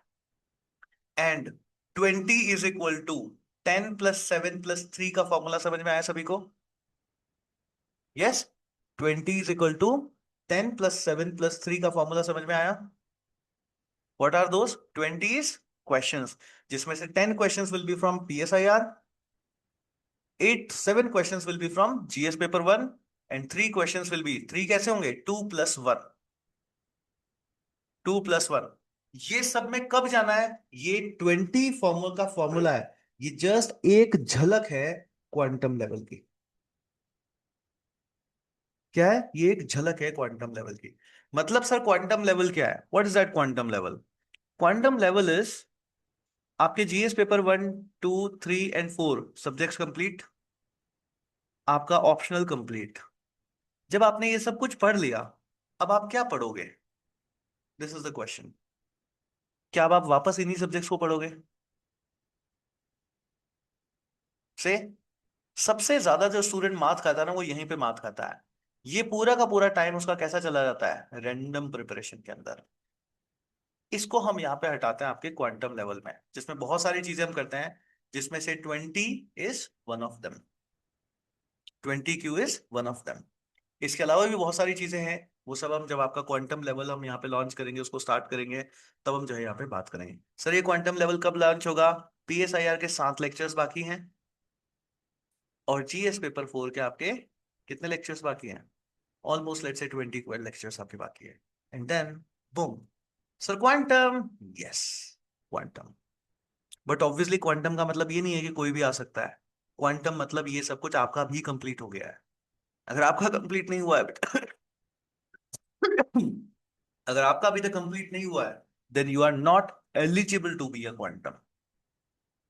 Correct, then you are not eligible to be a quantum. समझ आई ये सारी बात? करेक्ट। नाउ लेट्स अंडरस्टैंड कि सर ये क्वांटम हम बनेंगे कैसे? क्योंकि सिलेक्शन ऑब्वियसली कहां पर है, जब आप इस लेवल की प्रिपरेशन करते हो तभी आपके पास यहाँ पे सिलेक्शन होता है, उससे पहले सिलेक्शन नहीं होता।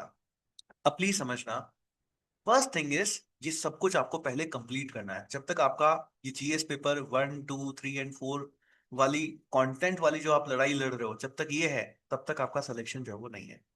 सो what you need to be is, all those maximum of you are already members, जो भी मेंबर्स हैं उन सबको क्या करना है, अपने कोर्सेज को जितना जल्दी हो सके कंप्लीट कर लेना है।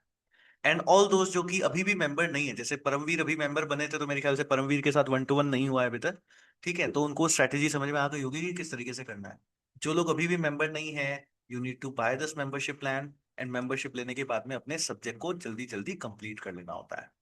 अब मैक्सिमम पीपल के साथ में प्रॉब्लम क्या आती है, sir we are not having this 6,999 prices. Don't delay your selection. ठीक है, don't delay your preparation, you can even go with the monthly plan till that. ठीक है, obviously yearly plan is the best plan, जो मैं हमेशा कहता हूँ, बहुत ज्यादा कॉस्ट इफेक्टिव आपके पास यहाँ पे होता है। But if you are not having 6,999, you can go with 799। Monthly plan आपके पास होता है, जिसके साथ 1 मंथ 2 मंथ आप अपनी प्रिपरेशन को कंटिन्यू करो, सब्जेक्ट को फटाफट से कंप्लीट करो। फिर जब आपके पास हो, आप आराम से ईयरली प्लान ले सकते हैं। अंडरस्टूड, क्वार्टरली प्लान्स भी हैं। So it just about when you are going to take that decision, what is that date जब आप अपनी सीरियसली प्रिपरेशन जो है वो स्टार्ट करेंगे। अंडरस्टूड। एंड बाकी सब लोग जो भी है, सोनी है, तरंग गिडवानी है, समीक्षा है, करिश्मा है, और कौन है, ईशानी राज, नहीं ईशानी राज अभी तक नहीं है। ठीक है, और अवनी जोशी है, भूमि लिंगवाल है, भूमिका गावने है, देन हिमांशी कपूर है, ईशानी राज है, ईशिता गोयल है, करिश्मा, मानसी, मुस्कान अरोड़ा। करेक्ट। तो आपको इस लेवल में अपनी प्रिपरेशन को कंप्लीट करना है, और जितना जल्दी हो सके आप अपने सब्जेक्ट्स को कंप्लीट करिए। यस करिश्मा, कितना टाइम बाकी है अभी सारे ओमेगा लेवल कंप्लीट होने में आपका? देखिए जल्दी से। एंड तरंग गिडवानी, अल्फा कंप्लीट होने में कितना टाइम है?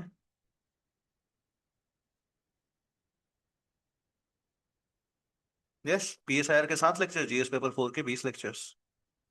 यही। पीएसआईआर कंप्लीट हो गया नहीं हुआ तरंग गिडवानी आपका? मतलब आप आ गए इस लेवल तक जहां तक हम चल रहे हैं, या अभी बाकी है? बाकी है अभी। Medieval history and science and tech is remaining. Okay, ठीक है, कंप्लीट करिए इसको जल्द से। यस, यहाँ तक क्लियर हुआ।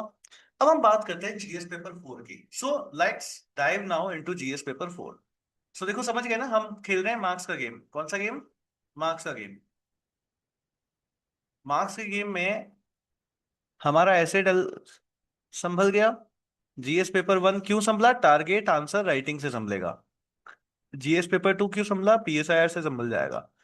फिर optional 1, optional 2, GS paper 3 and GS paper 4। अब हम जीएस पेपर 4 को कैसे अच्छे से करना है, हम इसको समझना है। Let's understand this GS paper 4। कि सर ये सब्जेक्ट जो है हमारे पास यहाँ पे क्या होता है। सबसे पहले तो ना, इस सब्जेक्ट का सबसे पहले बहुत सारे लोगों को पूरा का पूरा नाम ही नहीं पता कि सर ये सब्जेक्ट है क्या। लोग इसको जीएस पेपर 4 जीएस पेपर 4 बोलते रहता है। सब्जेक्ट का नाम तो पता होना चाहिए ना, हिस्ट्री जैसे होता है वैसे ही। वैसे क्या सब्जेक्ट है? It is ethics, integrity and aptitude. And ethics, integrity and aptitude में से भी लोगों को एथिक्स ही पता होता है, बाकी के पोर्शंस पता ही नहीं होता है। करेक्ट। सो एथिक्स भी है, इंटीग्रिटी है, एंड एप्टीट्यूड भी आपके पास यहाँ पर जो है वो होता है। अब मैक्सिमम टाइम पे यहाँ पर हम देखें ना कि सर क्या चीजें जो है हमको यहाँ पे पढ़नी होती है, क्यों चीजें जो है हमारे पास यहाँ पर जो है वो इसमें अंदर होती है, बेसिकली समझना है।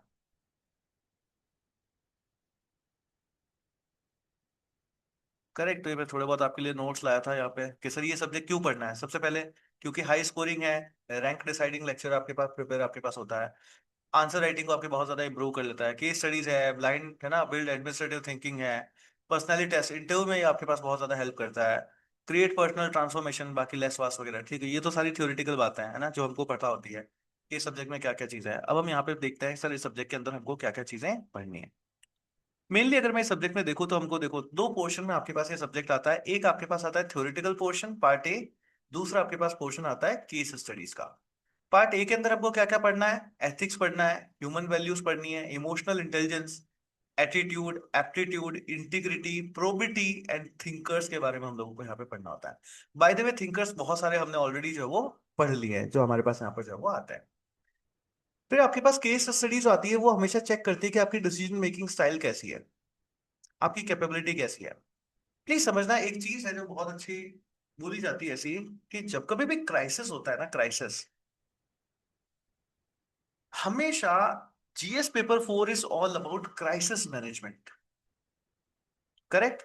अब प्लीज समझना, ये जब तक आप अपनी पर्सनालिटी को चेंज नहीं करोगे ना, ये केस स्टडीज के क्वेश्चन सिर्फ क्वेश्चन करने सॉल्व नहीं होता है।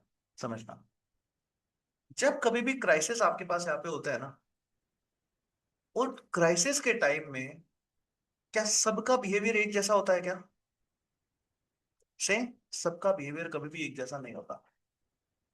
तो फिर क्राइसिस के टाइम में क्या होता है? ओनली जो आपका इंटरनल बिहेवियर है ना, जैसे आप हो वो 10 टाइम्स मल्टीप्लाई हो जाता है उससे, और वो वाला बिहेवियर आपका उस तरीके से निकल करके आता है। अभी बात कितने लोगों को समझ में आई कि हाँ सर ये बात को समझ गए, बहुत गहरी बात है, समझ आई कि नहीं आई है, या मैं एग्जांपल दूं? जैसे एक सिंपल बताना, जब कभी भी कोई टेररिस्ट अटैक होता है, क्या सब लोगों की एक जैसी फीलिंग होती है क्या?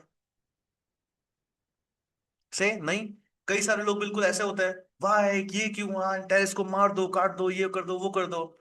कई सारे लोग होते हैं दुख मनाएंगे, अरे यार कितना बुरा हुआ। कई सारे लोग ना दुख मनाएंगे, ना किसी को कोसेंगे, उनके अंदर एक हेल्पिंग नेचर होता है, वो झट से दौड़ेंगे और हेल्प करने के लिए चले जाएंगे। And there be so many people who are neutral. Correct. तो उसके अंदर हमेशा क्या होता है, जो भी हमारे अंदर की जो कैरेक्टरिस्टिक्स रहती है ना, सो क्राइसिस कुछ नहीं करता। क्राइसिस क्या करता है, जो भी आपके अंदर वाली चीज है, जो भी आपका अंदर का इमोशनल बिहेवियर है, जो आपका एक्चुअल डिसीजन मेकिंग है, उसको 10 टाइम्स तरीके से बाहर लाता है। करेक्ट। अगर आप आज अपने टाइम में तीन ऑप्शंस में से एक ऑप्शन सेलेक्ट नहीं कर पाते हो ना कभी भी, कि यार ये शर्ट लूं, ये शर्ट लूं या ये शर्ट लूं, इसका मतलब आपकी डिसीजन मेकिंग स्किल है ही नहीं। अगर आप एक शर्ट के बीच में डिसाइड नहीं कर पाते, तो क्राइसिस मैनेजमेंट में जब आपके पास तीन ऑप्शंस आएंगे कि मैं ए की जान बचाऊं, बी की जान बचाऊं या सी की जान बचाऊं, आप कैसे डिसाइड कर पाओगे? अंडरस्टूड? तो इसका मतलब सर, इसका मतलब किताबों से इसका आंसर नहीं आएगा। आपको अपनी पर्सनैलिटी को उस लेवल के ऊपर आपको ये सारी चीजें समझनी पड़ेगी कि क्राइसिस के अंदर क्या होता है, हमारे अंदर जो होता है वही 10 टाइम्स होके बाहर आ जाता है। This subject is all about that crisis management, and crisis management का एक्चुअल मतलब मेरी इस लाइन से क्या निकला? It is actually self management. कि क्राइसिस के टाइम में आप अपने आप को उस टाइम में किस तरीके से मैनेज करते हो। This subject is all about that. So इन सारी चीजों से आपके चेक किया जाता है आपकी डिसीजन मेकिंग कैसी है एडवर्स सिचुएशंस में। आपकी डिसीजन मेकिंग कैसी है एडवर्स सिचुएशन में, कितना बैलेंस आप मेंटेन करके रख सकते हो अपने अंदर। एडवर्स सिचुएशन में एम्पैथी आपके पास कितना है, एंड एडवर्स सिचुएशन में आपके एक्शन के अंदर एथिक्स कितना है। अंडरस्टूड? एडवर्स सिचुएशंस में। सर एडवर्स सिचुएशन कैसी होगी, ये मैंने बहुत बार आपको एग्जांपल देकर के बताया भी है। मैं एक सिचुएशन आपको देकर के रखता हूँ कि एक ट्रेन है जो कि आपके पास जा रही है। देयर इज अ ट्रेन, उसके पास दो ट्रैक है, एक ट्रैक ये है, एक ट्रैक ये है। करेक्ट। कौन से ट्रैक से जाएगी? सर जो मर्जी आए ट्रैक से चली जाए, ए से जाए या बी से जाए, क्या फर्क पड़ता है? बिल्कुल। अगर यहाँ पर चार बंदे बैठे हैं, अब कौन से ट्रैक से जाएगी? से सर बी वाले ट्रैक से जाएगी अब। करेक्ट, आपका आंसर बदल गया। अब ए और बी में यहाँ पे चार बैठे हैं, यहाँ पर भी तीन बंदों को बिठा दो। अब कौन से ट्रैक से जाएगी? सर आंसर बदल गया। चार लोगों को नहीं मार सकते सर, तीन लोगों को मार दो, इस वाले ट्रैक से चली जाएगी। अब इन तीन लोगों में से एक ड्राइवर का बेटा है, अब बताओ कौन से ट्रैक से जाएगी? से सर चार लोगों को मार दो। अब बी वाले चार लोगों में से भी ये एक इसका छोटा बेटा है, अब बताओ ट्रेन कौन से ट्रैक से जाएगी? एक पे बड़ा बेटा है, एक पे छोटा बेटा है, अब बताओ ट्रेन कौन से ट्रैक से जाएगी? फंस गए नहीं फंस गए? से एक पे बड़ा बेटा आ गया, अब एक पे छोटा बेटा आ गया, अब कौन सा ट्रैक से जाएगी? यस। इस तरीके के क्वेश्चंस आपके पास यहाँ पे आते हैं। You are in a crisis manage situation, आप एक टॉप लेवल के ऑफिसर हैं, एक क्राइसिस मैनेजमेंट के लिए आप वहां पे गए, वहां पे बहुत ज्यादा बाढ़ आ गई, लोगों की सिचुएशन बहुत ज्यादा खराब है, आपसे ऊपर कोई नहीं है, टॉप अथॉरिटीज से किसी तरह का कोई कनेक्शन नहीं हो पा रहा है। करेक्ट। एकदम से आपके घर के अंदर पैनिक सिचुएशन आ गई है। Correct. Your son is no more, your son is no more, what's you are going to do? अब आप बोलोगे सर कितना आसान है इस क्वेश्चन का आंसर, देशभक्ति जिंदाबाद, घर वालों को साइड करो, मैं क्राइसिस मैनेज करूंगा। गलत आंसर है। गलत आंसर क्यों है? क्योंकि इस सब्जेक्ट में प्लीज ध्यान रखना, एक वर्ड लिखा हुआ है, balance. This subject is also checking balance. Are you maintaining your balance और नॉट?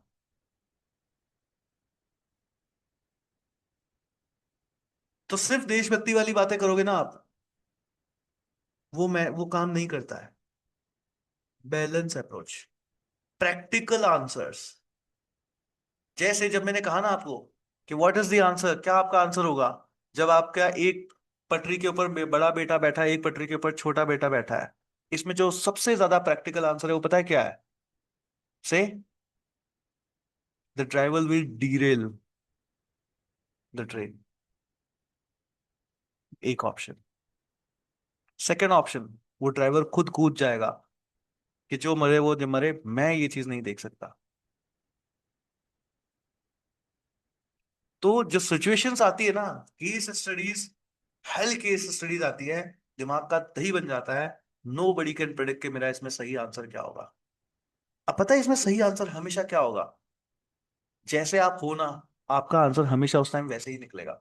सो केस स्टडीज के क्वेश्चन को करेक्ट करने से, मतलब ठीक अटेम्प्ट करने से पहले, ऑब्वियसली उस लेवल तक जाना है आपको, अपने इंटरनल वो चीजें लानी पड़ेगी। क्यों? क्योंकि आप किसी भी क्राइसिस को देख लो, आप अपनी लाइफ के आज के किसी भी क्राइसिस को देख लीजिए, आपने उस क्राइसिस के टाइम में वही चीजें करी है जो आपके अंदर है। अगर आपको बहुत ज्यादा गुस्सा आता है, आपके साथ कोई भी क्राइसिस होता है, आप बहुत ज्यादा गुस्सा करोगे। If you are someone who is a cry baby, जो कुछ भी होता है तो रो देता है, अगर कोई भी क्राइसिस हुआ, आप रो ही दोगे और कुछ नहीं होगा आपसे। इफ यू आर समवन जो लोगों की हेल्प में बहुत ज्यादा बिलीव करता है, किसी तरह का कोई भी क्राइसिस आएगा, you will go out of the box and you will help them. आप ये नहीं सोचोगे कि सिचुएशन ऐसी क्यों है, क्या है। अगर आप वो हो जो सब दिन सिर्फ ब्लेम करते रहते हो किसी को, तो आप इस सिचुएशन में जब कभी भी क्राइसिस में आओगे, आप जस्ट ब्लेम करोगे लोगों को।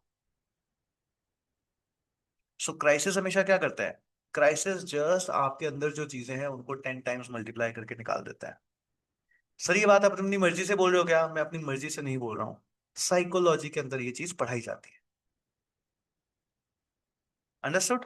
साइकोलॉजी के अंदर ये चीज पढ़ाई जाती है, और इसी के ऊपर बहुत सारे रिसर्च भी है, और यही फैक्ट भी है कि क्राइसिस, व्हाट डू क्राइसिस क्या करता है? It only 10 times multiply what is your internal characteristic. Crisis बस यही करता है। अंडरस्टूड? समझ आई ये बात? करेक्ट। मध्यम मार्ग से काम नहीं चलता यहाँ पे तरंग। हाँ, बैलेंस मेंटेन करके बैलेंस वे में आपका आंसर आएगा, मध्यम मार्ग इज ऑब्वियसली मध्यम मार्ग। तो यहां पर हमको और भी क्या चीजों का ध्यान रखना है? तो समझ रहे हो ना, this section is extremely important, case studies. क्योंकि देखो 6 केस स्टडीज आएगी, एंड यहां पर बेस्ट आंसर से बहुत अच्छे मार्क्स आते हैं, अदरवाइज ये पेपर धड़ाम से आपको नीचे गिरा देता है। सर ये वाला सेक्शन, ये आंसर सब लिख लेते हैं, बेसिक डेफिनेशंस है, मेन पूरा का पूरा पार्ट केस स्टडीज है यहाँ पे। तो हमको जो पूरी एनर्जी लगानी है वो किसके ऊपर लगानी है? केस स्टडीज के ऊपर आपको यहाँ पे पूरी की पूरी एनर्जी जो है वो लगानी है। अब ऑब्वियसली ये केस स्टडीज के अंदर ना, मेरे को एक बात बताओ, कैसा होगा? एक तो आप आंसर लिखो कि सर अगर एक ऐसी सिचुएशन आई ना, तो मैं देश की सेवा करूंगा, ये सब करूंगा। या फिर आप एक एग्जांपल दो कि सर मैं ऐसा ऐसा करूंगा क्योंकि ऐसी ही सिचुएशन वहां पर आई थी, वहां पर भी एक ऑफिसर थे, उन्होंने ये सारी चीजें अप्लाई करी थी, मैं इस तरीके की चीजों को इम्प्लीमेंट करूंगा। दिस शोज कि आपने केस स्टडीज कर रखी है। मतलब है ना कि यूपीएससी की प्रिपरेशन करने से पहले, I will learn about 5 successful candidates, I will apply their strategies, I will also learn about 50 failed aspirants, and I will learn क्या मेरे को नहीं करना है अपनी प्रिपरेशन में। Isn't it important? करेक्ट। सो अगर आपके क्लास में एक फ्लड जैसी सिचुएशन है, won't you do case studies कि यार यहाँ पर पहले भी जो फ्लड आई है, उनमें जो यहाँ पे ऑफिसर्स थे उन्होंने क्या क्या चीजें करी।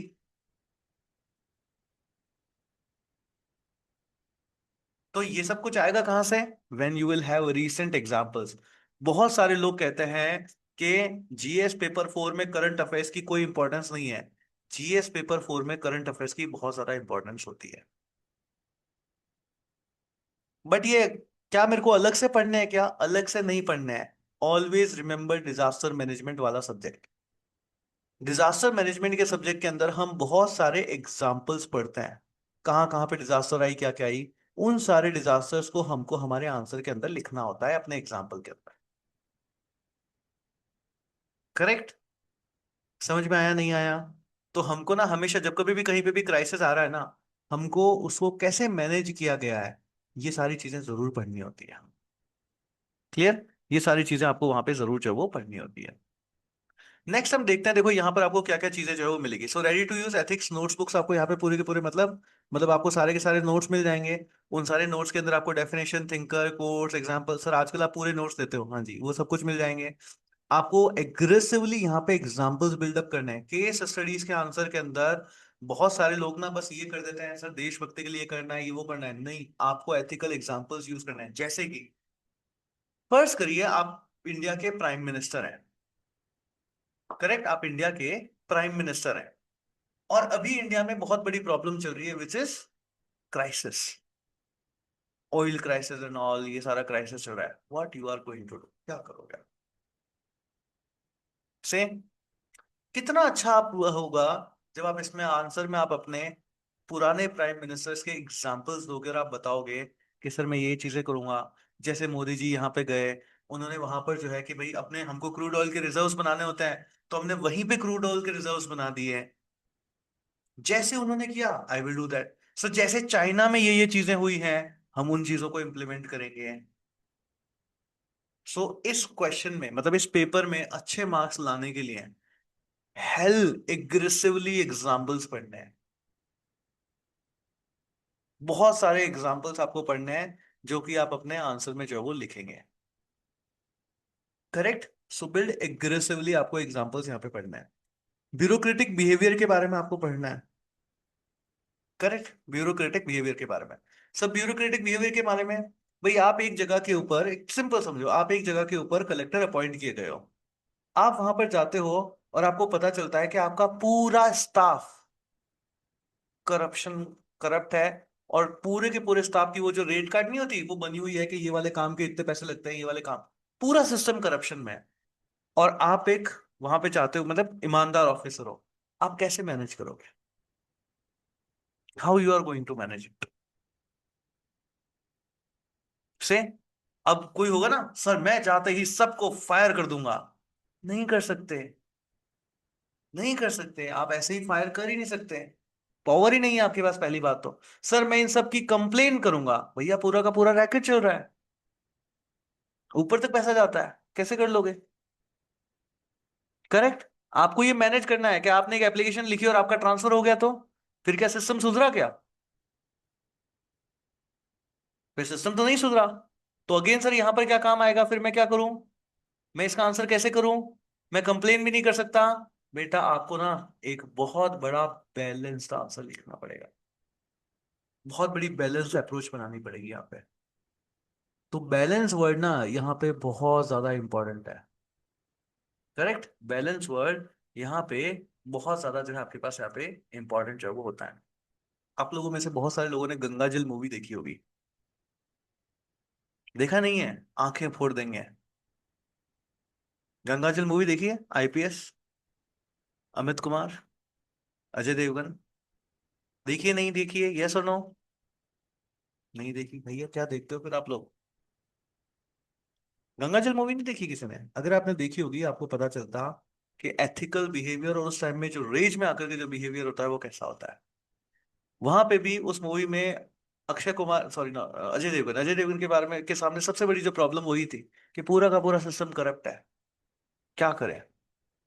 बैलेंस अप्रोच अपनाने की कोशिश करी थी, और वो सबसे बड़ा चैलेंज होता है आपके पास। क्यों? क्योंकि आपके हाथ बंधे हुए होते हैं। फर्स्ट करो आपको एक एग्जांपल कि आप एक आईपीएस ऑफिसर हो। ठीक है, आप एक आईपीएस ऑफिसर है, दो गुटों में आपके पास यहाँ पर जो है वो लड़ाई हो रही है। दो गुट है, वो आपके पास यहाँ पर जो है वो लड़ाई हो रही है वहां पे। अब आपको वहां पे जाना है। आपको पता चला कि वहीं से ना, अब आपको ठीक है सर, क्या लाठी चार्ज कर देंगे? ठीक है, गोली चला देंगे। गोली आप चला नहीं सकते। क्यों? गोली चलाने के लिए परमिशन चाहिए होती है आपको।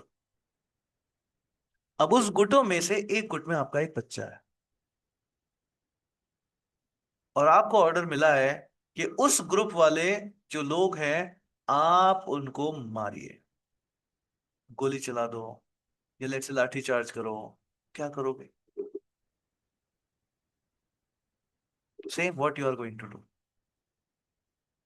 लेट्स से ये सिचुएशंस होगी। दूसरा, एक बहुत बड़ी प्रॉब्लम आती है आईएएस लेवल की जॉब्स में, आईपीएस लेवल की लॉज की जॉब्स में, कि आपको सिस्टम में रह के काम करना होता है, आप सिस्टम से बाहर नहीं जा सकते, और आपके ऊपर बहुत ज्यादा ऊपर से प्रेशर आता है। आता है ना, बड़े साहब ने बोला है, ऊपर से प्रेशर। आप इस ऊपर वाले प्रेशर को कैसे हैंडल करोगे? करेक्ट, आप इस ऊपर वाले प्रेशर को कैसे हैंडल करोगे? डिप्लोमेटिक रिलेशंस आपके पास यहाँ पे देखने होते हैं। एक आतंकवादी हमला हुआ, जिसमें उस आतंकवादी ने आपके बच्चे की जान ले ली, आपके बच्चे की ही जान ले ली, and you being an IPS officer, आपने उसको गिरफ्तार किया है। क्या करोगे? गोली मार दोगे उसे वापस? मन तो यही कर रहा है ना? नहीं ना, उसको बिठा के खाना तक खिलाना पड़ता है। समझे आप?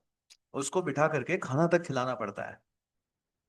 उसको देखना पड़ता है, बेटे की भली लाश पड़ी हो बाहर, पर उसको देखना पड़ता है, इसको अगर चोटें आई है तो पहले हॉस्पिटल लेके जाना पड़ता है, उसकी मरहम पट्टी करानी पड़ती है। सो ये जिस एग्जाम की आप प्रिपरेशन कर रहे हैं ना, ये जॉब इतनी आसान भी नहीं है। There are so many adverse situations. Correct. वही आतंकवादी खड़ा है सामने आपके, ठीक है, और उसने आपको बहुत सारा पैसा ऑफर कर दिया। क्या करोगे? से इस देश में एक, मतलब इस देश की बात नहीं है, ये ओवरऑल वर्ल्ड की बात है, कि इस दुनिया में हर कोई चोर है, हर कोई करप्ट है, हर किसी की एक कीमत है, बस वो सही कीमत लगनी चाहिए। अगर लगाई तो उसका ईमान तो बिक जाएगा, उसी टाइम बिकेगा। करेक्ट। आप में से बहुत सारे लोग हैं जो आज आईएएस बनना चाहते हैं, बट अगर मैं आज आपके सामने एक चेक रख दूं और उसमें एक रकम रख दूं, उसके बाद आप कुछ भी बनना चाहोगे क्या? नहीं बनना चाहोगे। तो कीमत हर किसी की होती है। तो ये ना आपके पास यहाँ पे बहुत, मतलब दिस सब्जेक्ट में मार्क्स लाना, प्लीज समझना, यहाँ ना 0-1 का, इस सब्जेक्ट में जो गेम है वो 0-1 का है। 0-1 का मतलब, आप अपने आंसर से दो चीजें शो करोगे, या तो आप आईएएस बनने के एलिजिबल हैं, या फिर आप नहीं है। अगर आप एलिजिबल हैं मतलब आपके आंसर्स अच्छे हैं, आपको बहुत अच्छे मार्क्स मिलेंगे, आपकी रैंक अच्छी हो जाएगी। और अगर इस क्वेश्चन में आंसर से ऐसा लग गया, क्योंकि यहाँ पे ना टिक नहीं करना है कि आउट ऑफ दिस 4 ऑप्शंस मैं घर जाऊंगा, या मैं गोली मार दूंगा, या मैं देश की सेवा करूंगा, नहीं, आपको लिखना होता है आंसर कि इन सिचुएशंस में आप क्या करोगे। अगर आपके आंसर्स टू द पॉइंट नहीं है, और उन्होंने कहीं पे भी आपने अपने आंसर से ये चीज शो कर दी कि आपने गलत डिसीजन ले लिया, वहीं पे जीरो सम का गेम हो जाता है, या तो 0 या 1। वहीं पे आपके बहुत कम मार्क्स आते हैं। और ओवरऑल जीएस पेपर 4 में आप देखोगे ना, या तो लोगों के बहुत अच्छे नंबर आए हुए होते हैं, या फिर नंबर बहुत ही खराब होते हैं, यहाँ पे मिडिल नहीं होता। क्यों? क्योंकि इस पेपर को या तो सिलेक्शन के लिए यूज किया जाता है, वरना इस पेपर के थ्रू बहुत सारे लोगों को रिजेक्ट कर दिया जाता है। समझे? क्योंकि ऑब्वियसली जिसने जीएस पेपर, देखो, जिसने प्रीलिम्स पास कर लिया, नॉलेज लेवल तो चेक हो चुका ना उसका। अब आप कैसे रिजेक्ट करोगे किसी को भी? तो जीएस पेपर 4 में बहुत ज्यादा रिजेक्शंस होता है। जैसे ही लगा this person is not appropriate, उसके मार्क्स 0-1 क्वेश्चंस में, जिसकी वजह से ओवरऑल स्ट्रक्चर, जो आपके जितने भी मार्क्स आ रखे हैं, वो ओवरऑल मार्क्स आपके बहुत डाउन चले जाते हैं, एंड लास्ट में आपका मेंस क्लियर नहीं होता है। This is the game of this paper. समझ आया ये? केस स्टडीज में आंसर आप जो लिखेंगे वो बहुत ज्यादा मैटर करेगा कि आपका मेंस का पेपर क्लियर होगा या फिर नहीं होगा। अगर आपके आंसर्स अच्छे हैं, आपके बहुत अच्छे मार्क्स आएंगे।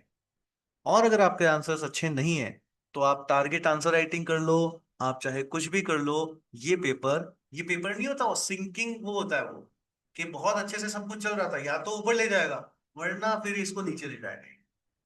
This is the role of GS paper 4।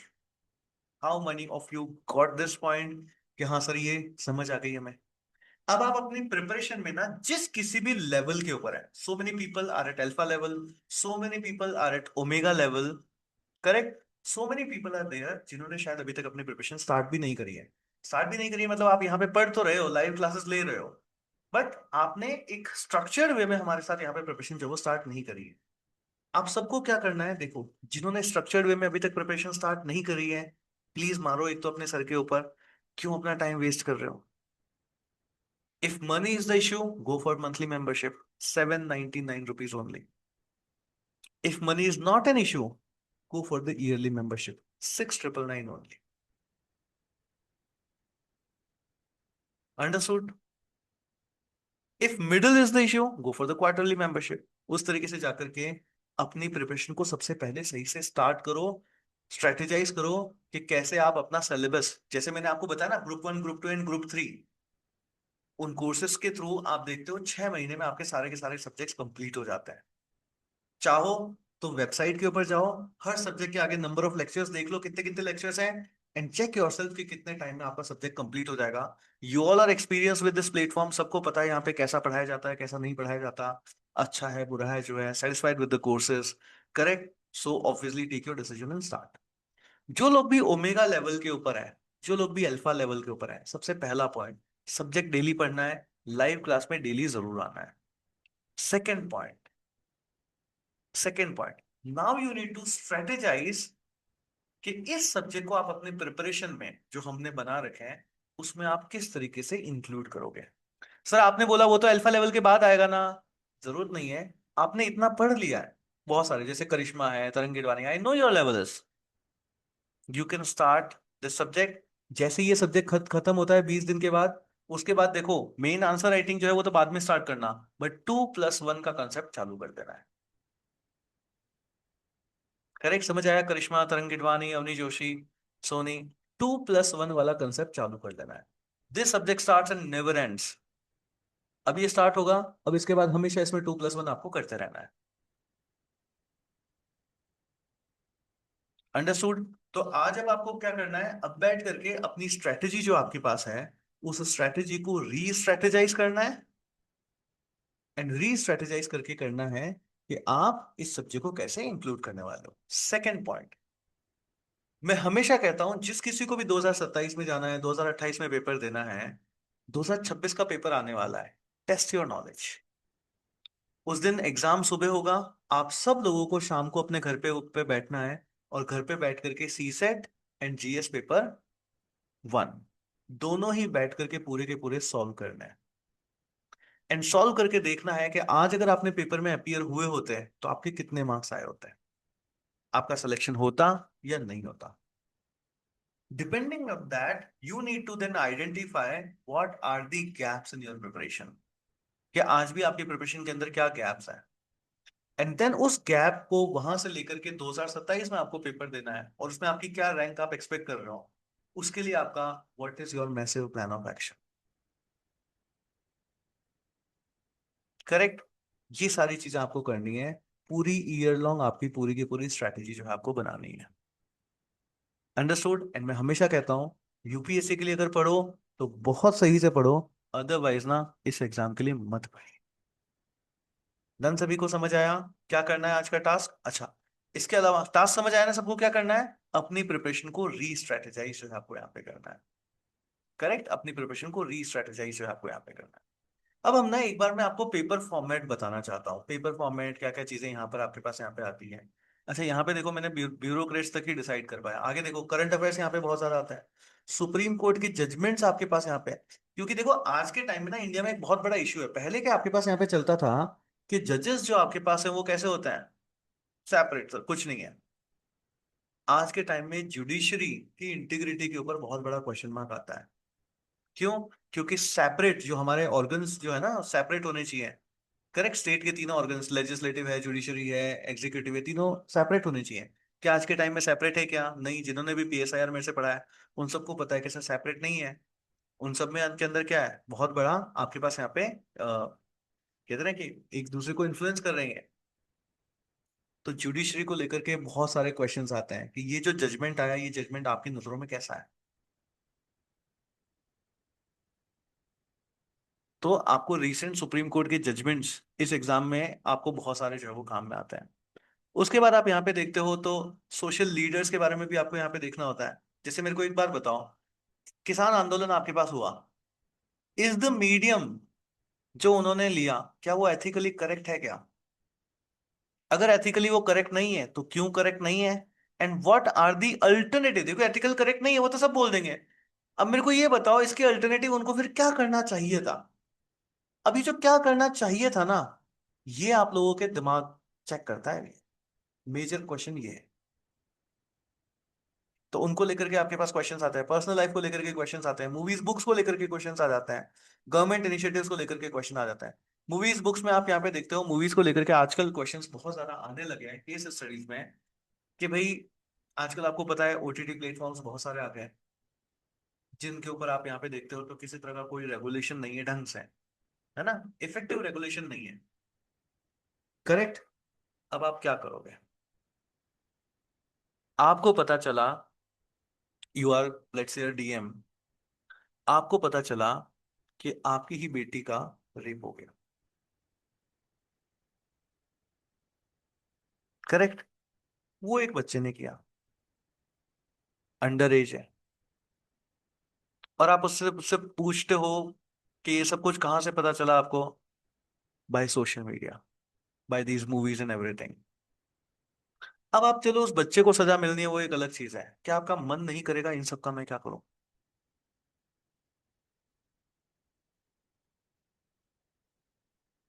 Understood? इस तरीके हेल्थ सिचुएशंस आप सोच भी नहीं सकते वैसी सिचुएशंस के क्वेश्चंस आते हैं। एक बार का तो अगर पर्सनल लाइफ में वो कहते हैं कि खुद को अगर सच में वहां पे वो कहते हैं ना कि आप अपने आप को वहां पे जग करके देखो, रख करके देख ले तो ना अलग लेवल का बिहेवियर बाहर आ जाता है ना, बोले सर गोली मारेंगे सीधा। इसलिए मैं कहता हूँ इस सब्जेक्ट में केस स्टडीज की आंसर राइटिंग ऑब्वियसली तभी आएगी जब आपने, क्योंकि विद्या ददाति विनयम, जब तक आपने ज्ञान अर्जित नहीं कर लिया तब तक आपके अंदर वो विनम्रता, वो एक बैलेंस जो आता है ना हमारे डिसीजंस में वो नहीं आता है। सो सब्जेक्ट्स कंप्लीट करना बहुत ज्यादा जरूरी होता है, अदरवाइज सब्जेक्ट पढ़ लीजिए, you will not be able to answer right good answers, better answers नहीं लिख पाएंगे आप। करेक्ट? समझ आया सभी को? तो ये सारी चीजें आपके पास यहाँ पे जो है वो इसमें पढ़नी होती है। फिर आप देखते हो यहाँ पर टू थ्योरी आंसर्स आपके पास, दो थ्योरी क्वेश्चंस आपके पास यहाँ पे डेली करने होते हैं, केस स्टडीज आपको, ये आपका प्रैक्टिस जो है वो रहेगा, जो कि आपको हमेशा करना होता है यहाँ पे। नेक्स्ट हम लोग यहाँ पे डिस्कस करते हैं पेपर स्ट्रक्चर क्या है। तो इन टोटल इसके अंदर आपके पास 12 क्वेश्चंस आते हैं, जिनको हम दो सेक्शंस के अंदर यहाँ पे बांटते हैं। छह तो आपके पास क्वेश्चंस होते हैं, छह आपके पास यहाँ पे केस स्टडीज आती है, और सारे क्वेश्चंस आपको करना कंपलसरी होते हैं। एंड प्लीज ध्यान रखना, you may know the answer, that's not the problem here. कई बार ना हमको आंसर पता भी होता है, बट प्रॉब्लम पता है क्या आती है, उस आंसर को लिखें कैसे, उस आंसर को लिखे कैसे है, आपको एग्जैक्ट टर्मिनोलॉजीज कई बार नहीं पता होती। इस वजह से इस सब्जेक्ट को समझना बहुत ज्यादा जरूरी है। अब इस सब्जेक्ट की देखो सबसे खास बात पता है क्या है? सब्जेक्ट इज वेरी नैरो, बहुत जल्दी खत्म हो जाता है, ये लोगों को लगता है। बट आप मेरे को बताओ, जो अपने बिहेवियर के अंदर चेंज लेकर के आना है, सही आंसर्स केस स्टडीज में लिखना है, क्या ये बहुत जल्दी खत्म हो जाता है? नहीं। सो थ्योरेटिकली ये सब्जेक्ट बहुत जल्दी खत्म हो जाता है, but as I say, once this subject starts it never ends. आपने आज इस सब्जेक्ट को पढ़ना स्टार्ट किया, जैसे ही ये सब्जेक्ट के लेक्चर्स खत्म होते हैं 2+1 हमेशा चलेगा आपका, करेक्ट? 2+1 हमेशा चलेगा। अंडरस्टूड? सबको समझ आया? यस और नो? अब देखो यहाँ पर ना हम लोग देखते हैं पेपर स्ट्रक्चर के, सर पेपर जो है आपके पास यहाँ पे किस तरीके से जो है वो आता है। So this is a sample आपका, यहाँ पे पेपर जो है वो 2025 का आपके पास यहाँ पे ये पेपर है, जो कि आपके पास यहाँ पे एग्जाम में जो है वो आया था, तो इसको जो है वो देखते हैं। तो आपके पास पहले इंस्ट्रक्शंस लिखे हुए आ जाते हैं, कृपया प्रश्नों के उत्तर जो है ना निम्न पूर्वक लिखें, 12 प्रश्न है, दो खंडों में है, हिंदी सर इंग्लिश में दिखा दो ये, हाँ। तो there are 12 questions divided into two sections, Hindi और इंग्लिश दोनों में है, all questions are compulsory, the number of marks carried जो है कैसे होते हैं, इक्वल आपके पास होता है, और फिर हमको लिखना होता है वो सिंपल। अब देखो यहाँ पे बहुत सारे क्वेश्चंस होना इस तरीके से, करंट की जो प्रॉब्लम होती है ना, उस प्रॉब्लम को एथिकली आप कैसे सॉल्व करोगे, वहां से आपके पास यहाँ पे क्वेश्चन जो है वो बनाए जाते हैं। जैसे जैसे इन the present digital age social media has revolutionise our way, correct? इसके भाई सोशल मीडिया ने जो है आपके पास यहाँ पे क्या किया, रिवोल्यूशनाइज आपके पास यहाँ पे कर दिया कम्युनिकेशन को एंड इंटरेक्शन को। However it has raised severe ethical issues and challenges, describe the key ethical dilemmas in this regard. आपको सबसे पहले तो सोच करके ये बताना है कि यहां पर ना प्रॉब्लम क्या क्या है, ये बताओ। अब आप बोलोगे सब प्रॉब्लम का सॉल्यूशन पूछ लेते ना मेरे से, मैं तो सॉल्यूशन तैयार करके आया हूं। आपसे पूछा कि आप बताओ प्रॉब्लम क्या क्या है। अब कोई होगा जो दो प्रॉब्लम लिख पाएगा, कोई होगा जो तीन प्रॉब्लम लिख पाएगा, कोई होगा जो करेक्ट वे में 10 से ज्यादा प्रॉब्लम्स गिना देगा। And don't you think so आपके आंसर में उन प्रॉब्लम का सीक्वेंस क्या है वो भी मैटर करता है। करेक्ट। यस। आप लिखो सर सोशल मीडिया बहुत ही बेकार है, बच्चे बिगड़ रहे हैं, यूथ खराब हो रहा है। एक तो आप ये सारे पॉइंट्स लिखते हो, एक आप लिख रहे हो सोशल मीडिया के थ्रू हेट स्पीचेस फैलाए जा रहे हैं। अब मेरे को एक बात बताओ, टर्मिनोलॉजी याद आनी चाहिए कि नहीं आनी चाहिए, हेट स्पीचेस टर्मिनोलॉजी। अब ये एथिकली रॉन्ग कैसे है, इसमें भी टर्मिनोलॉजीज होती है, जो जब ये सब्जेक्ट आप पढ़ते हो तब आपको पूरा का पूरा पता चलता है। अंडरस्टूड। तो क्वेश्चन क्या पूछ लिया, आपसे ही प्रॉब्लम्स पूछ लिया, बताओ इसकी प्रॉब्लम क्या क्या होगी। ये सब्जेक्ट प्लीज समझना, ये सब्जेक्ट ना, ये मैं हमेशा समझना, दिस ये सब्जेक्ट सिलेक्शन का नहीं है, ये सब्जेक्ट रिजेक्शन का है। इस सब्जेक्ट के थ्रू मेंस में बहुत सारे लोगों को रिजेक्ट कर देते हैं। अब एक बात बताओ, इस क्वेश्चन के आंसर में किसी ने लेम सी प्रॉब्लम्स लिख दी, क्या वो लोग सेलेक्ट करेंगे उसको? उसको समझ में आ गया, एग्जामिनर को समझ में आ गया कि ये आदमी का दिमाग एनालिटिकल नहीं है, he is not being able to analyze what problems can come into the future if we are using a certain technology। इसका मतलब अगर हम कल को कोई पॉलिसी लेकर के आए और हम बोले कि ब्रेनस्टॉर्मिंग करो कि यार क्या क्या प्रॉब्लम्स आपके पास यहाँ पे हो सकती है, तो वो बता ही नहीं पाएंगे। देखो sir movie article 370, Yami Gautam की मूवी आई गेस, देखिए आप सबने, देखिए। How many of you seen this that movie, yes और नो? यस। उस मूवी में ना एक बहुत अच्छा सीन होता है कि आर्टिकल को रिमूव करने से पहले गवर्नमेंट बोलती है ब्यूरोक्रेट्स को कि आप सोच के बताओ कि अगर हम इस आर्टिकल को रिमूव करते हैं तो उस दिन क्या क्या चीजें हो सकती है। एंड आप में से कितने सारे लोगों को वो सीन याद है कि सारे लोग यामी गौतम एंड अदर जो स्टाफ होते हैं वो बैठते हैं, और बैठते हैं और सामने एक बहुत बड़ा बोर्ड लेते हैं, और सब लोग अपने पास ना ऐसे वो स्टिकी नोट्स नहीं होते, स्टिकी नोट्स, ये ऐसे वाले स्टिकी नोट्स, और स्टिकी नोट्स के ऊपर लिख लिख करके सब लोग चिपकाते हैं कि क्या क्या प्रॉब्लम्स हो सकती है। That brain storming is required, वो करनी होती है आप लोगों को। अब मेरे को एक बात बताओ, अगर वहां पर जो है वो ब्रेनस्टॉर्मिंग अगर नहीं कर पाते हैं, तो बताओ, अब कोई ये बता ही नहीं पाता कि सर ऐसी ऐसी प्रॉब्लम भी हो सकती है, तो क्या वो प्रॉब्लम कोई सॉल्व करता, करने की सोचता क्या? नहीं ना। और फिर वो प्रॉब्लम होती, और होती तो क्या आर्टिकल हट पाता? अब समझ में आया ना ये क्वेश्चन कितना इंपॉर्टेंट है। लोगों को लगता है कि सर ये क्वेश्चन तो क्या सर आसान सा सवाल पूछ लिया सर यूपीएससी ने। लोगों को क्या लगेगा अगर कोई क्वेश्चन मेरे इस डिस्कशन के अलावा, अगर इससे पहले अगर आप इस क्वेश्चन को पढ़ते हैं, तो आपको क्या लगता है, अरे सर कितना आसान सवाल पूछ लिया, कितना आसान सवाल पूछ लिया। बट मेरे को एक बात बताओ, ये क्वेश्चन आपके सिलेक्शन नहीं होने का कारण भी बन सकता है अगर आपने इसका एक प्रॉपर आंसर नहीं लिखा तो। So in the present digital age social media has revolutionised our way of communication and interaction, however it has raised several ethical issues and challenges। Describe की एथिकल dilemmas। ये एथिकल dilemmas आपके पास यहाँ पर क्या क्या है? Anyone would like to answer it right now? Say no? कोई बात नहीं, take it as a homework and try to write the answer of this question without chat GPT, without any internet research. Just आप अपने अंदर से देखो आप इस क्वेश्चन के आंसर को कितना लिख सकते हो, and then you will realize कि सर सिलेक्शन होता या इस एग्जाम में रह जाते हम। करेक्ट। क्वेश्चंस पढ़ना बहुत जरूरी है। सेकंड देखो क्वेश्चन आप पढ़िए, constitutional morality is not natural sentiment but a product of civil education and adherence to the rule of law. Examine the significance of constitutional morality for public servant, highlighting the role in promoting good governance and ensuring accountability in public administration। Don't you think so अगर आपके पास examples नहीं है तो इस question का अच्छा answer लिख सकते हो कि नहीं लिख सकते हो? बहुत सारे एग्जांपल्स चाहिए आपको। तो क्या इतना आसान है क्या ये पेपर? नहीं सर, इतना आसान तो नहीं है।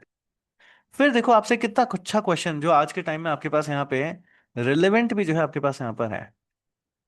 यस, रिलेवेंट भी है कि सर कार्ल वॉन क्लाउजविट्स ने आपके पास एक बार है ना, once said war is a diplomacy by other means. आज के टाइम में हो भी रहा है। यूएसए ईरान ले लो, यूएसए ने कहा मैं ग्रीनलैंड ले लूंगा। Correct. So critically analyse the about statement in the present context of contemporary geopolitical conflict. By the way, how many of you think कि सर पीएसआईआर पढ़ रखा है, इस क्वेश्चन का आंसर बहुत अच्छे से लिख भी सकता है। अगेन देखो, पीएसआईआर जीएस पेपर 4 में भी हेल्प करता है। समझ रहे हो? तो आपको अभी अगेन अगर जिसके पास एग्जांपल्स वगैरह नहीं है वो कैसे लिखेगा इस क्वेश्चन के आंसर को? फिर आपको क्या करना है? Keep the national security in mind. क्या करना है? नेशनल सिक्योरिटी को ध्यान में रखना है। Examine the ethical dilemmas. अब अगेन आपको एग्जामाइन, खुद को ब्रेनस्टॉर्मिंग करनी है related to controversies over environmental clearance of developmental project in ecologically sensitive broader areas of the country. अब अगेन मेरे को एक बात बताओ, अगर आपने कोई एक की प्रॉब्लम है जो कि इससे होगी और अगर आपने उसको अपने आंसर में नहीं लिखा, तो आपके जीएस पेपर 1, 2 और 3 में चाहे कितने ही अच्छे मार्क्स हो, ये पेपर आपको ले डूबेगा कि नहीं ले डूबेगा? ये पेपर आपको ले डूबेगा। करेक्ट, ये पेपर आपको ले डूबेगा उसमें। तो आपको ये सारी की सारी चीजें लिख करके ध्यान में रखनी होती है कि क्या क्या प्रॉब्लम्स आपके पास यहाँ पर जो है वो हो सकती है। एंड हमेशा मेजर प्रॉब्लम्स को बहुत जल्दी बहुत अच्छे से लिखना होता है। अब देखो यहाँ पे क्वेश्चन देखो, given below there are 3 quotations of great thinkers. What do each of these quotations convey to you in the present context? आप इनसे समझ क्या रहे हो बस? अब आप सिंपल समझो। आपसे पूछ लिया किसी ने कि भैंस के आगे बीन बजाने का कोई मतलब नहीं है। अब इसको लेकर के ना आपको क्या क्या याद आ रहा है, इसके बेसिस के ऊपर आपको सब जज किया जा रहा है। बताओ, आसान पेपर है क्या ये? अब आंसर तो सबको आ रहे हैं, आंसर सबको पता है। कोई बोलेगा सर, है ना, अभी आपके अंदर जितना भी है वो सब भर पड़ेगा सर, मैंने उसको बहुत समझाया, है ना, बहुत समझाया कि देखो मेरे को इन सब पचड़ों में नहीं पड़ना, पर फिर भी सर मेरा पीछा छोड़ ही नहीं रहा है। करेक्ट। भैंस के आगे बीच में जा रहा है, समझ ही नहीं आ रहा। मेरे से कोई पूछेगा, मैं बोलूंगा मैं बता रहा हूँ इतने तरीके से ऐसे ऐसे यूपीएससी की प्रिपरेशन करनी चाहिए, बट फिर भी वो यूट्यूब कर रहा है, ये कर रहा है, वो कर रहा है, भैंस के आगे बीच में जाओ। ऑब्वियसली ना, जो मेरे अंदर है जो आपके अंदर है आप वही बता पाओगे, और कुछ नहीं बता पाओगे। सो इंटरेस्टिंग है कि नहीं ये सब्जेक्ट? यस। ऐसी ऐसी चीजें आपके पास यहाँ पर जो है वो पूछते हैं। तो आप, it's all about what is inside you, this subject is all about what is inside you, how you are dealing with your self talk. आपकी सेल्फ टॉक कैसी है? कितनी तैयारी कर लो, इसमें आएगा वही बाहर जो आपके अंदर है। अब जैसे देखो पहली कोट क्या दी इन्होंने, those who in trouble untroubled are will trouble trouble itself. जो लोग मुसीबत में भी शांत रहते हैं, मुसीबत ही स्वयं परेशान होगी। अब बताओ इसका आंसर क्या करोगे? से क्या आंसर करोगे आप इसका? The greatest discovery of my generation is that a human being can alter his life by altering his attitude. अब ये तो सर घर वाले ही सारे दिन बोलते रहते हैं हमको, है कि नहीं है? मेरी पीढ़ी की सबसे बड़ी खोज यही है कि मनुष्य अपने दृष्टिकोण बदलकर अपना जीवन बदल सकता है। यस। तारक मेहता का उल्टा चश्मा। अब बताओ, क्या क्या आ रहा है ये सोचते ही आपकी जिंदगी की सारी भसड़ जो है ना, वो इसके आंसर में लिख दोगे आप लोग। करेक्ट। थर्ड देखो, third statement, the strength of a society is not in its laws but in the morality of its people. ये तो स्वामी विवेकानंद जी का है, आराम से रिलेट जो है वो कर सकते हो। बट क्वेश्चन समझ में आया कैसे कैसे क्वेश्चंस आएंगे? अब ऑब्वियसली इसका मतलब इन सारी चीजों को प्रिपेयर करना है सर। यस, इन सारी चीजों को प्रिपेयर करना है आपके पास। फोर्थ क्वेश्चन आप यहाँ पे देखते हो, देखो आपके पास क्या क्वेश्चन आया। For any kind of social re-engineering by successful implementing welfare schemes, a civil servant must use reason and critical thinking in an ethical framework. Justify this statement with suitable examples. Correct. किसी भी प्रकार के सामाजिक पुनर्रचना के लिए कल्याणकारी योजनाओं को सफलतापूर्वक क्रियान्वित करने हेतु एक सिविल सेवक का नैतिक ढांचे में तर्क और आलोचनात्मक सोच का उपयोग करना बहुत सही है। अब समझ रहे हो ना, सामाजिक पुनर्रचना करनी है आपको। जैसे कि जैसे मान लो कहीं पे जो हमने अभी डिस्कस किया ना, कास्ट बेस्ड पॉलिटिक्स होती है, रीजन बेस्ड पॉलिटिक्स होती है, वहां पर अगर चेंज करना है तो क्या करना है सर, इनको डेवलपमेंट दिखाओ, इनको कास्ट बुरी है ये सब मत बोलो।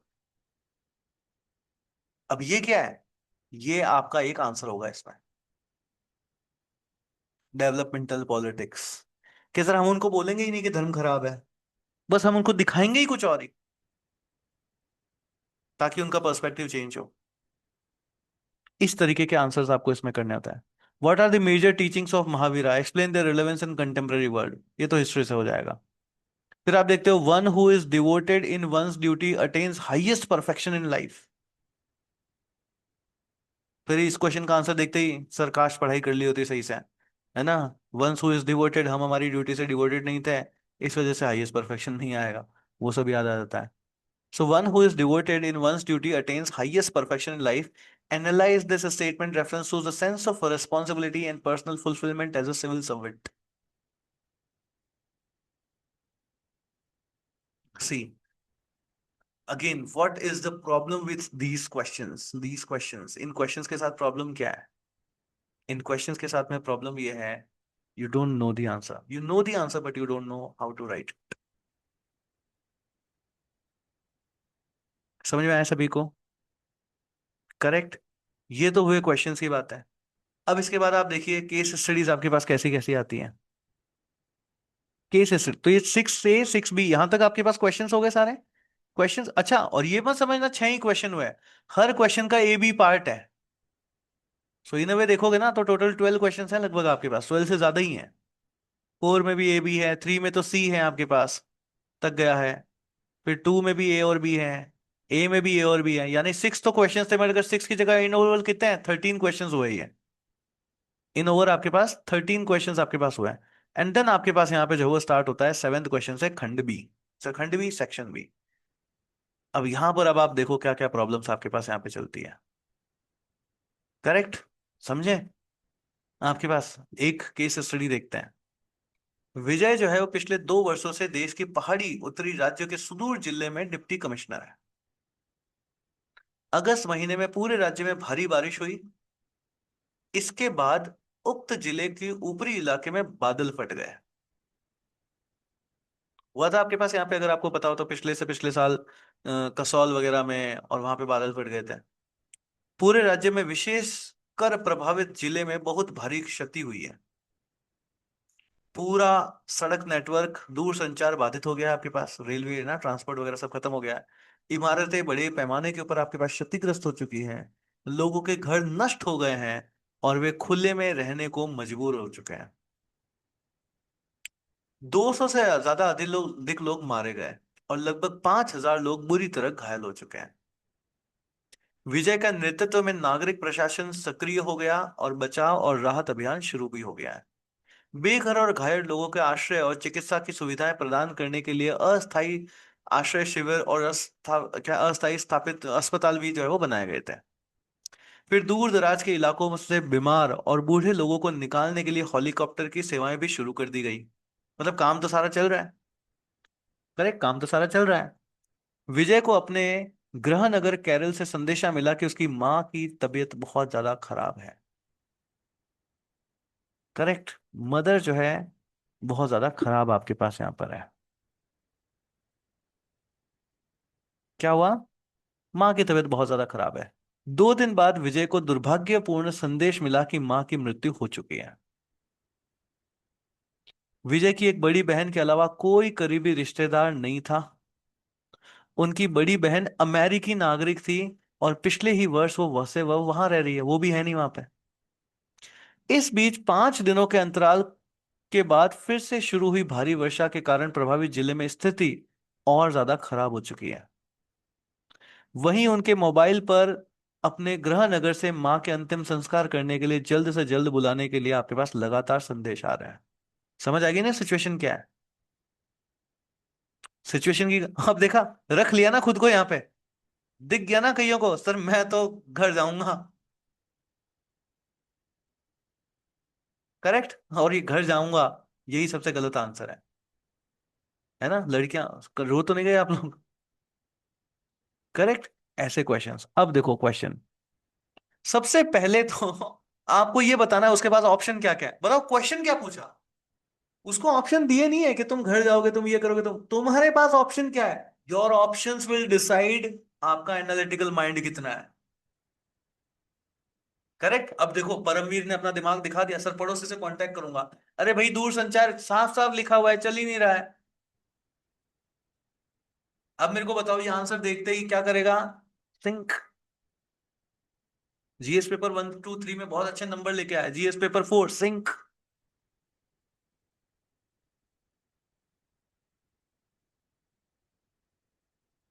अंडरस्टूड। आपको ऑप्शन बताना है कि सर आपके पास ऑप्शन क्या क्या है। अब कौन बैठ करके यहाँ पे सर ऑप्शन डिसाइड करेगा। फिर विजय को किन नैतिक दुविधाओं का सामना करना पड़ रहा है, बताओ आपके पास एथिकल डिलेमास क्या क्या है। करेक्ट।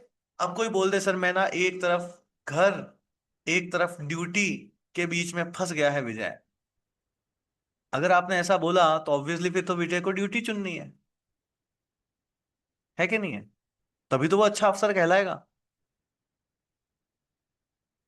यस, तभी तो वो अच्छा अफसर कहलाएगा। तो क्या सर ये सही है क्या, इसका मतलब ये आंसर ही गलत है। इस तरीके का अगर आपने आंसर लिखे तो आंसर ही गलत है। फिर विजय द्वारा पहचाने गए प्रत्येक विकल्प का आलोचनात्मक अब आपको उसको क्रिटिसाइज भी करना है कि सर क्या कैसे कैसे ऑप्शन करा होगा ना आपने, अपने दोस्तों को बोला होगा, किसी को कभी किसी दोस्त के साथ किया ऐसा, बोले तेरे ऑप्शन ही गलत हैं, तू सोच ही गलत रहा है, सोचना ही कुछ और है। ये चीज बतानी है। आपके अनुसार विजय के लिए कौन सा विकल्प अपनाना सबसे उपयुक्त होगा और क्यों। समझे आप कितना फंसाया है इस क्वेश्चन में। ये कोई पैराग्राफ वाली आंसर राइटिंग नहीं है कि सर इसमें से लिखा हुआ एक जवाब होगा जो हम पूछ लेंगे। आपसे ही ऑप्शंस पूछे हैं, बताओ क्या क्या ऑप्शंस है उसके पास। मैक्सिमम लोग यहां पर रिजेक्ट कर दिए जाते हैं, उनको पता ही नहीं होता कि सही ऑप्शंस क्या क्या होंगे उसके पास। और अगर आपने कहीं से ऑप्शंस गलत लिख दिए, आगे का आंसर्स वो पढ़ेगा तक भी नहीं। क्यों? क्योंकि पहला ऑप्शंस ही गलत है, आगे क्या पढ़ना। समझे आप? तो समझ में आएगा ना कैसे आपकी नाव बिल्कुल सही जाते जाते एकदम से डूब जाएगी यहाँ पे। क्यों? क्योंकि एक क्वेश्चन का आंसर अगर गलत है ना, वो बाकी के आंसर्स पढ़ेगा ही नहीं, सब कुछ गलत हो गया फिर। है कि नहीं मुझे बताओ। अगर आपके पास ऑप्शन ही गलत है तो इस क्वेश्चन का सही से आंसर कर पाओगे क्या? नहीं। इस क्वेश्चन के आंसर सही से कर पाओगे क्या? नहीं। और क्या इस क्वेश्चन के आंसर सही से कर पाओगे क्या? नहीं। अब समझ में आ रहा है ये सब्जेक्ट आसान है कि नहीं है सर? सर ये सब्जेक्ट तो बड़ा टफ है। करेक्ट, ये सब्जेक्ट तो बड़ा टफ है। और देखना है केस स्टडी, इंटरेस्ट आ रहा है। यस। भारतीय संविधान के निहित राज्य के नीति निर्देश सिद्धांतों के अनुरूप रोटी कपड़ा और मकान की बुनियादी जरूरतों की सुनिश्चित करना सरकार का संवैधानिक दायित्व है। सही है। इस आदेश का पालन करते हुए जिला प्रशासन ने समाज के बेघर और आर्थिक रूप से कमजोर वर्ग के लिए आवास विकसित करने हेतु वन भूमि के एक हिस्से की सफाई का प्रस्ताव रखा। कि ठीक है भाई, एक बार हम क्या करेंगे, फॉरेस्ट लैंड जो है वो बनाएंगे, काट देंगे उसको। अब हालांकि जो प्रस्तावित भूमि आपके पास है, पारिस्थितिक रूप से एक संवेदनशील क्षेत्र है, जो सदियों पुराने पेड़ों, औषधीय पेड़ों और महत्वपूर्ण जैव विधियों से परिपूर्ण है। इसके अलावा ये वन सूक्ष्म जलवायु और वर्षों के विनियमित करने, वन्य जीवों के लिए आश्रय प्रदान करने, मृतकों की उर्वरकता बढ़ाने, है ना, मृतिका, देन भूमि मृदा अपरदन रोकने, आदिवासी और खानाबदोश समुदाय के आजीविका को बनाए रखने के लिए मदद करता है।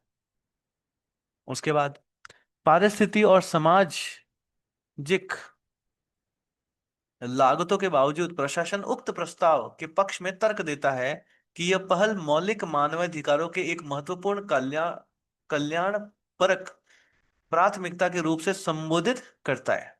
इसके अलावा इस समावेशी आवास विकास के माध्यम से गरीबों के उत्थान और सशक्तिकरण के से सरकार का कर्तव्य पूरा भी होगा। पुनः जंगली जानवरों के खतरे और बार बार होने वाले बदले मानव वन्य जीवन संघर्ष के कारण ये वन क्षेत्र असुरक्षित हो गए हैं।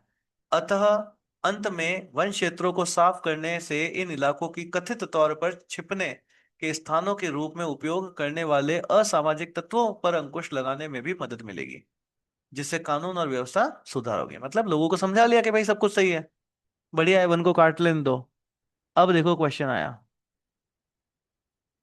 ए, क्या बेघरों के लिए सामाजिक कल्याण पूर्वक उद्देश्यों की पूर्ति हेतु वनों की कटाई को नैतिक रूप से उचित ठहराया जा सकता है क्या? अब आप बोलोगे नो सर, सिर्फ इससे काम चलेगा क्या? आपको एविडेंसेस देने हैं, आपको एग्जाम्पल लिखने हैं।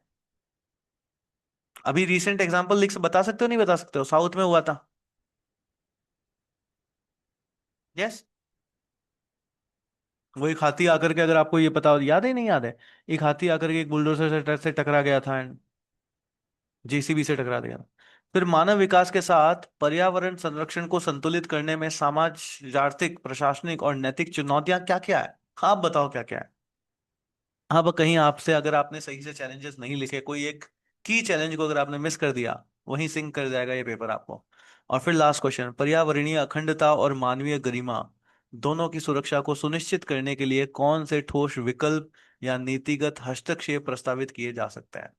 मतलब आपको प्रोज भी बताने हैं कि भाई कौन कौन सी की ये वाली पॉलिसी हो सकती है, और उसके अगेंस्ट में जो चीजें हैं, जो पॉलिसी आपके पास आई, आपको वो भी इसमें बताने होता है।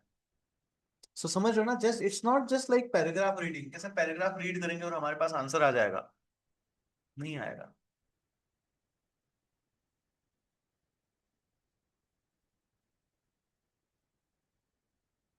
अंडरस्टूड? करेक्ट। तो दिस इज द पॉइंट कि ये सब्जेक्ट ना इतना आसान है, बहुत आसान है, बट वो आसान कब लगता है? जब हमने पहले जो रिक्वायर्ड चीजें वो सब पढ़ ली है, तभी समझ में आएगा। अदरवाइज ना हम ऐसे वाले आंसर्स करेंगे जैसे अभी किया ना, देखो वो ड्यूटी छोड़ के नहीं जा सकते हैं, लेकिन उनके कोऑर्डिनेट को कुछ दिन सिचुएशन हैंडल करके बोलना, और उसके बाद वो घर जा सकते हैं। अब देखो आपने बता दिया ना घर चले जाओ,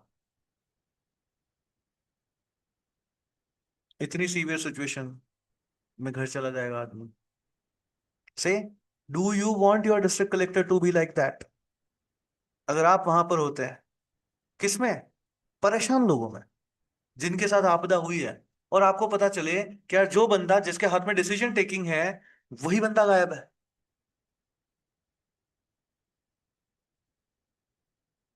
समझ रहे हो? जो वहां पे विक्टिम है ना, उसकी पर्सपेक्टिव से एक बार सोचने की कोशिश करो कि सर डिसीजन मेकिंग जो बंदा है वही गायब है।